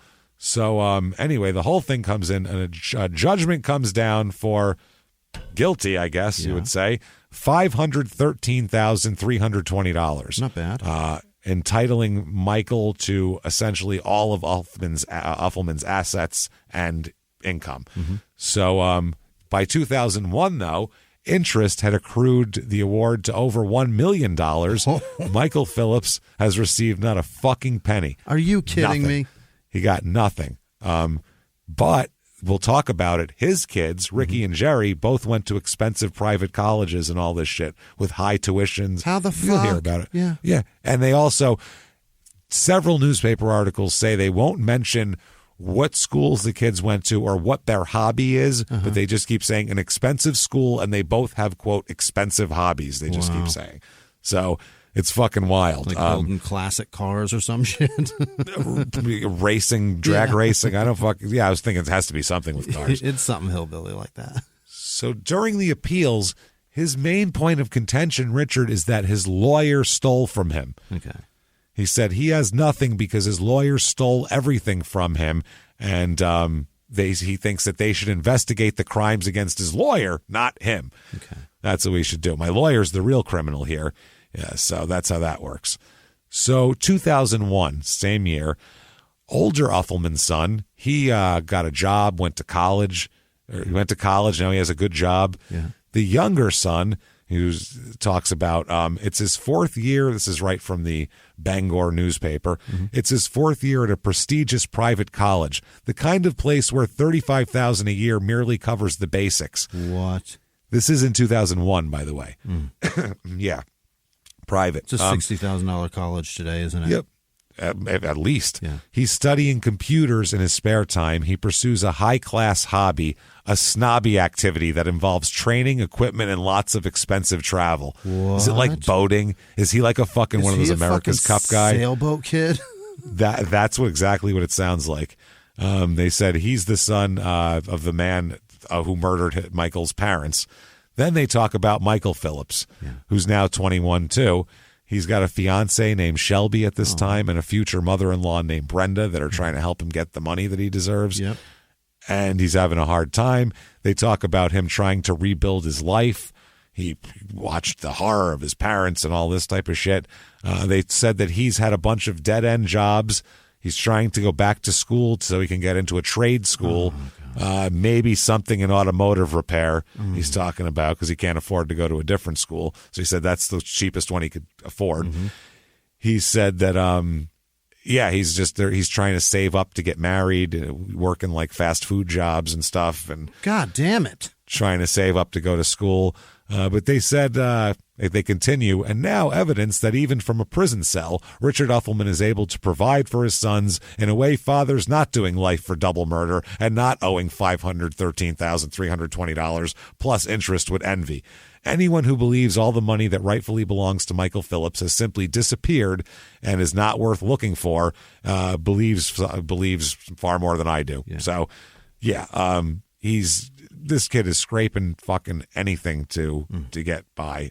Well, those kids are apparently yachting or some shit. We don't know. Sailboating. Yeah. They keep on trying to collect something. They said in New Jersey, there's been a few breakthroughs. Brenda, his mother-in-law, and Michael had a talk with an investigator for the special prosecutor's office and found out some information about Uffelman's account that came through some other agency. And they said they've been given information about exceptions for the statute of limitations because now they're running up against statute of limitations. Fuck. They're just waiting it out. They said Maine authorities in a position to go after the big money, the big big center of it there. They said they just haven't done it, so they don't know what to do. There's a big article about how New Jersey has been looking into this, but in Maine they've done nothing. Wow. It's fucking nothing on the whole thing. So that's how that goes. And then finally, February 2nd, 2021, Richard Uffelman dies in prison. Yay! There you go. Fuck you. I love this. Oh, God, I hope it was COVID. I hope it took him months to die. That would be great. Fucking jerk. You know that you're a shitbag in life when at the end of your obituary it says, quote, he was roughly 74 years old. Somewhere around. I know how old he is. I gave you his birth date earlier. You know what I'm saying? They're We like didn't even roughly look. 74. We don't give a fuck. Who cares? That's amazing. That's how little they gave a shit about that asshole. Wow. So that's pretty fucked up, though. His kids got to go off and do all this stuff. And Equestrian or something. Fucking ostensibly jerks. with his money. Yeah. You know what I mean? Yeah. I'm sure he had a lot of money. And then this poor Michael Phillips has no parents and can't do shit. It's sad. It's fucking sad. That's horrific, man. I feel awful about that shit. But that is what kind of a crazy case is that? Honestly, man, this is like... There are so many victims. 2 people So many dead, but victims. so many victims. And it's one of those things. It's your neighbors. What do you do? Yeah. You live there. It's I not guess like... you move, right? it's not like I won't drive past that part of the neighborhood. Right. Like, you fucking live there. There's nothing you can do. You're going to uproot your family? That's Right. They lived where they're fucking house backed up to a beach. Right. On the ocean. They've done all the work they should ever have to do. Fuck, man. They've made it, and directly across the street there's a peckerhead. That's awful. And you could do that back then on a, quote, modest salary, as they described his salary. God, You could buy a house on the beach. That's insanity. That's Maine, man. That's wild. So anyway, that's Machiasport, Maine. something, Maine. And that is the story for this week. Hope you enjoyed it. If you did, tell the world about it. It does help us out a lot. Yeah. Head over to whatever app you're listening to. Most of them you can rate and review. Give us 5 stars. Say something nice. Say you're just following instructions. It doesn't matter. Tell me what your favorite condiment is. I don't care. That would be good. On a sandwich. Nice to your neighbor. That's it. Let's say you're having a roast beef sandwich. What are you putting on that bad boy? Let me know. Put that on there. Are you a Don't shoot your horseradish neighbors. Maybe you are. Yeah. So do all of that. Head over to shutupandgivememurder.com immediately. Right now. Get all of your merchandise. We have tons of new stuff up. And not only that, you need your tickets to live shows, and that's where you get them. Yep. Live show tickets right there. We are in Pittsburgh and Columbus on April 8th and 9th. Those are the only tickets for the next couple months that have any available seats, I think. Everything else is pretty sold out. So get those right now. And I don't think we can announce that yet. No? We'll announce it next week. Right. You know what? Fuck it. Yeah. We did it. Yeah. May 5th, we're doing another virtual live show. There you go. So Cinco de Mayo. Cinco de Mayo. Let's Come party with yeah. us. Yeah, don't go out and fucking get hammered and get some drunk driver plow into you. Have tequila at home with us. Get shit-faced with us. Jimmy will definitely have the tequila on the table, and I'll even drink some with you that night. We'll see what happens there. We're going to have a fucking ball, though. Check us out there. The tickets aren't available yet, but look for them soon. We'll let you know when they come up. Yeah. They'll be on shutupandgivememurder.com along with all the other great tickets. Follow us on social media. Very easy to do that. We are at Murder Small on Twitter, at Small Town Pod on Facebook, at Small Town Murder on Instagram. Follow us for all the latest updates and all that sort of good shit like that. Yeah. Patreon. Holy shit, do we have amazing Patreon this week. We have gotten every week there's a couple that we have every week with Patreon, we get overwhelmed with social media shit where people are like, oh, that's the funniest one. Oh, that's the funniest one. Thank you for caring and loving these episodes. So if you haven't done it yet, patreon.com/crime and sports. This week, the 2 episodes are, and you get access to Crime and Sports and Small Town Murders bonus episodes. There's a huge back catalog, the whole deal.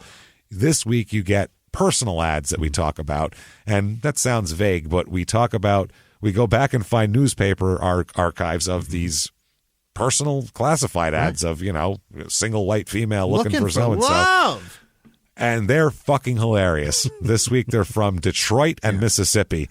Those are the 2 we picked. And it's 1985 and 1991, and they're funny as shit. Do yourself a favor and check those out. And then we discussed the Tinder Swindler for Small Town Murders bonus episode, and that was insane too. We made fun of that dickhead a lot, and we really went after him hard. And then we also talked about Anna Delvey too, involved in that. Another the dickhead that Netflix show. It. Yeah, she's in it. She just got deported yesterday too. She's gone? They finally booted her ass fantastic. out. Yeah, we need 0 Anna Delveys in this fucking country. None. Go away. If you weren't already born here, fuck off. Get out of here. Scamming ass. Awful. We don't need any more social media whore fucking, and I don't mean that in a whore like that. Jimmy's a social media whore too, but we don't need that type who steals from people. At least Jimmy's an honest man. We got enough in America. We don't need to import them. We don't need to import them. So check those out. Their episodes are hilarious. That is patreon.com/crime and sports is where you get that. $5 or above gets you everything and a shout out. Yes. Which you're going to get in just a minute. As a matter of fact, if you want the shout out and nothing else, PayPal, use our email address, crimeandsports@gmail.com. Right. Jimmy, give it to me. I need it. I need to hear. I've heard all about bad people and people you don't want to live around. Tell me people who would be good neighbors, who would never have their children open fire at us through a picture window. Yeah. Jimmy, hit me with them right now. This week's executive producers are Carol Braun and KC. Thank you, Carol, for sticking with us for all these years. You're fantastic. We're going to do our best to get to Kansas City as soon as possible. We will. Do we have? No, sometime. We don't. Not yet. Not sometime on this soon. tour. I promise the we'll next try. tour, hopefully, maybe. We'll see. Marion Kahn, Holly Davidson, Susanna Platt, Jordan Bennett, and Jumanji the Mailman. Thank you all so much for being fucking fantastic, truly. Other producers this week are Rachel and Cody, who just got engaged. Congratulations, you two. She said yes. Nice. Make it last. Don't fuck it up. Cody. Don't turn into one of our stories, please. Also, Carl Kirchner, Liz Vasquez, Archer Hale loves his mom, evidently. Peyton Meadows, Norman Fell. Mason is a girl, by the way. Norman and she's Fell. the one. Yeah, Norman did fall. Yeah, he did. No, Norman Fell is the fucking guy from Three's Company. Right, I know. Yeah, Mr. Roper. Sorry. And Mason fell also, and she is the one that hit her knee at the theater. Oh, yeah. She got 17 fucking stitches. Oh, my God. We're so sorry. That's terrible. A big cut. Jesus Christ, Mason. Less booze. Maybe Chicago had it right by accident. Other producers also still are James Martyr, Spalding Smales' booger. He said that, I can't say it. He said, the person donated and asked that I say the booger that Spalding Smales ate, and that is the most horrific thing. I can't even, I can barely say it. That's so gross. What was that from? Is that Animal House? No. No. Spalding Smales. Who is that? I don't know who it is. I don't even want to picture it. I know I've seen it. I don't want to get any further into it. Let's move on. Into this booger eating. God damn it. Sarah, where did I go? Sarah Group, Tiramisu Shuffle, Son of Jack, Sam's Stuff for Sale. Mike Collier is a chef in Sedona, James. And if you'd like to go visit him, I'll give you the information to go do that. Rabbi Shmulevich and Shitta Perlman, Swamp Queen Jess, Lauren Jerkowski, Gabia Vicinati, Johnny Udy, Ted Unruh, Mike Hawk. Are you happy? Are you proud of yourself? You made me say Mike Hawk. Are you proud? God damn it. Janice Hill, Thomas Smith, Frank, the South African birdwasher, Hannah Berkner, Jonathan Harden, Happy Harmony Boutique. What is this? General Shits Off, Shirts Off. It's not bad. Sarah Surge's friend, nice. Emma M. Buckler. Congratulations on whatever that's for. Happy birthday. Happy anniversary. I don't know. M. Buckler, thank you so much. Moving on. Cody Hedrick. Ivy with no last name. Marcus Hickman. Katya Huru. Billy Graham Jr. Jesus, I hope not. Molly with no last name. Amy White. Ezra Sonnes. Clove Schlaff.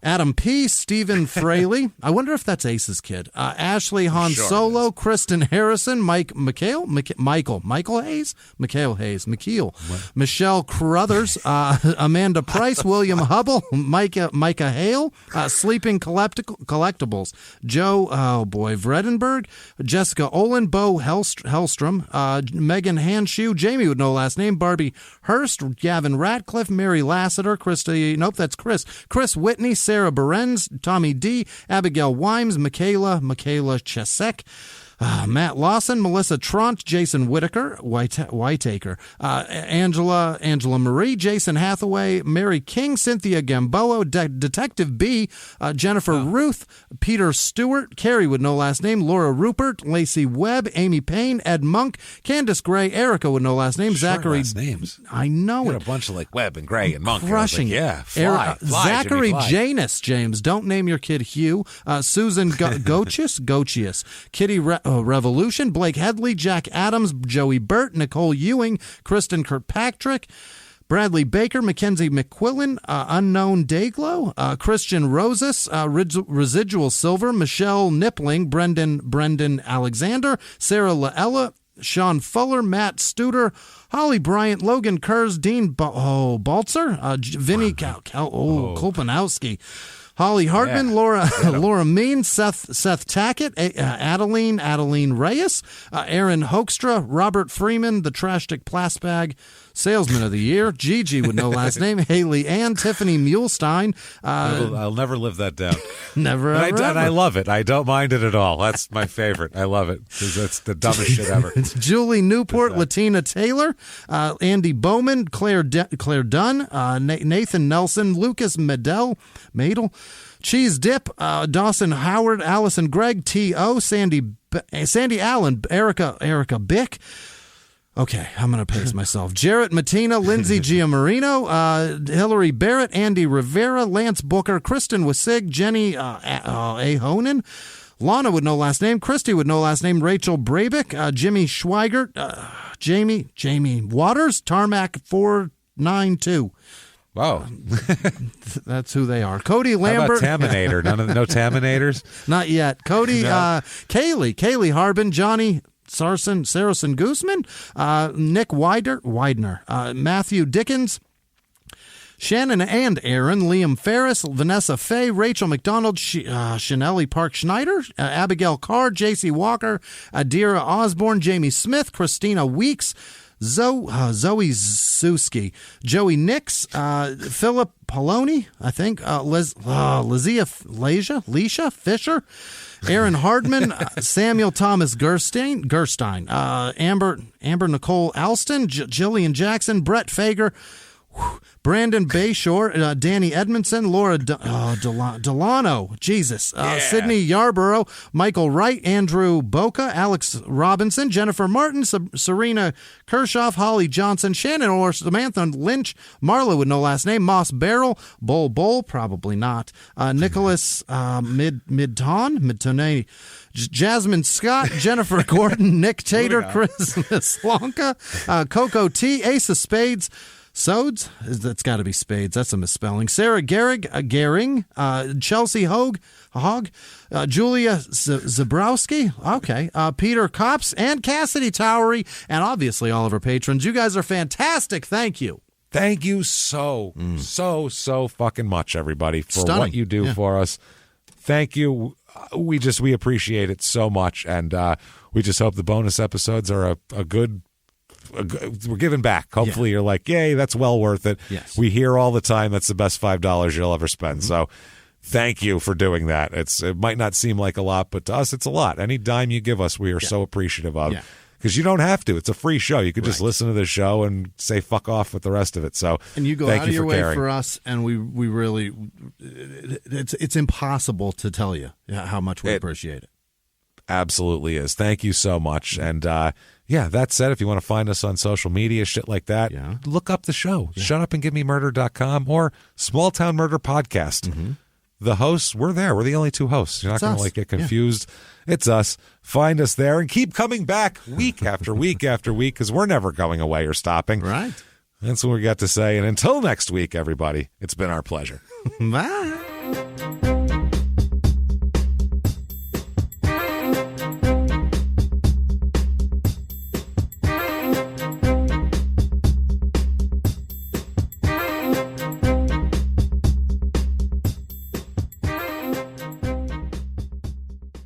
If you like Small Town Murder, you can listen early and ad-free now by joining Wondery Plus in the Wondery app or on Apple Podcasts. Prime members can listen early and ad-free on Amazon Music. Before you go, tell us about yourself by filling out a short survey at Wondery.com/survey. Have you ever gotten a message out of the blue? Maybe you ignore them. Or maybe you end up in conversation. Maybe they tell you about an amazing offer. I can really show you how to make some money. And maybe that gets you into a lot of trouble. But this isn't a story about people like you, the people receiving these messages. This is a story about the people behind the messages, on the other end of the line. Thousands of them, working in a microcity built for scammers. From Wondery, the makers of Dr. Death and Kill List, comes Scam Factory, a new series about survival at the expense of others. Follow Scam Factory on the Wondery app or wherever you get your podcasts. You can listen to Scam Factory early and ad-free right now by joining Wondery Plus in the Wondery app or on Apple Podcasts.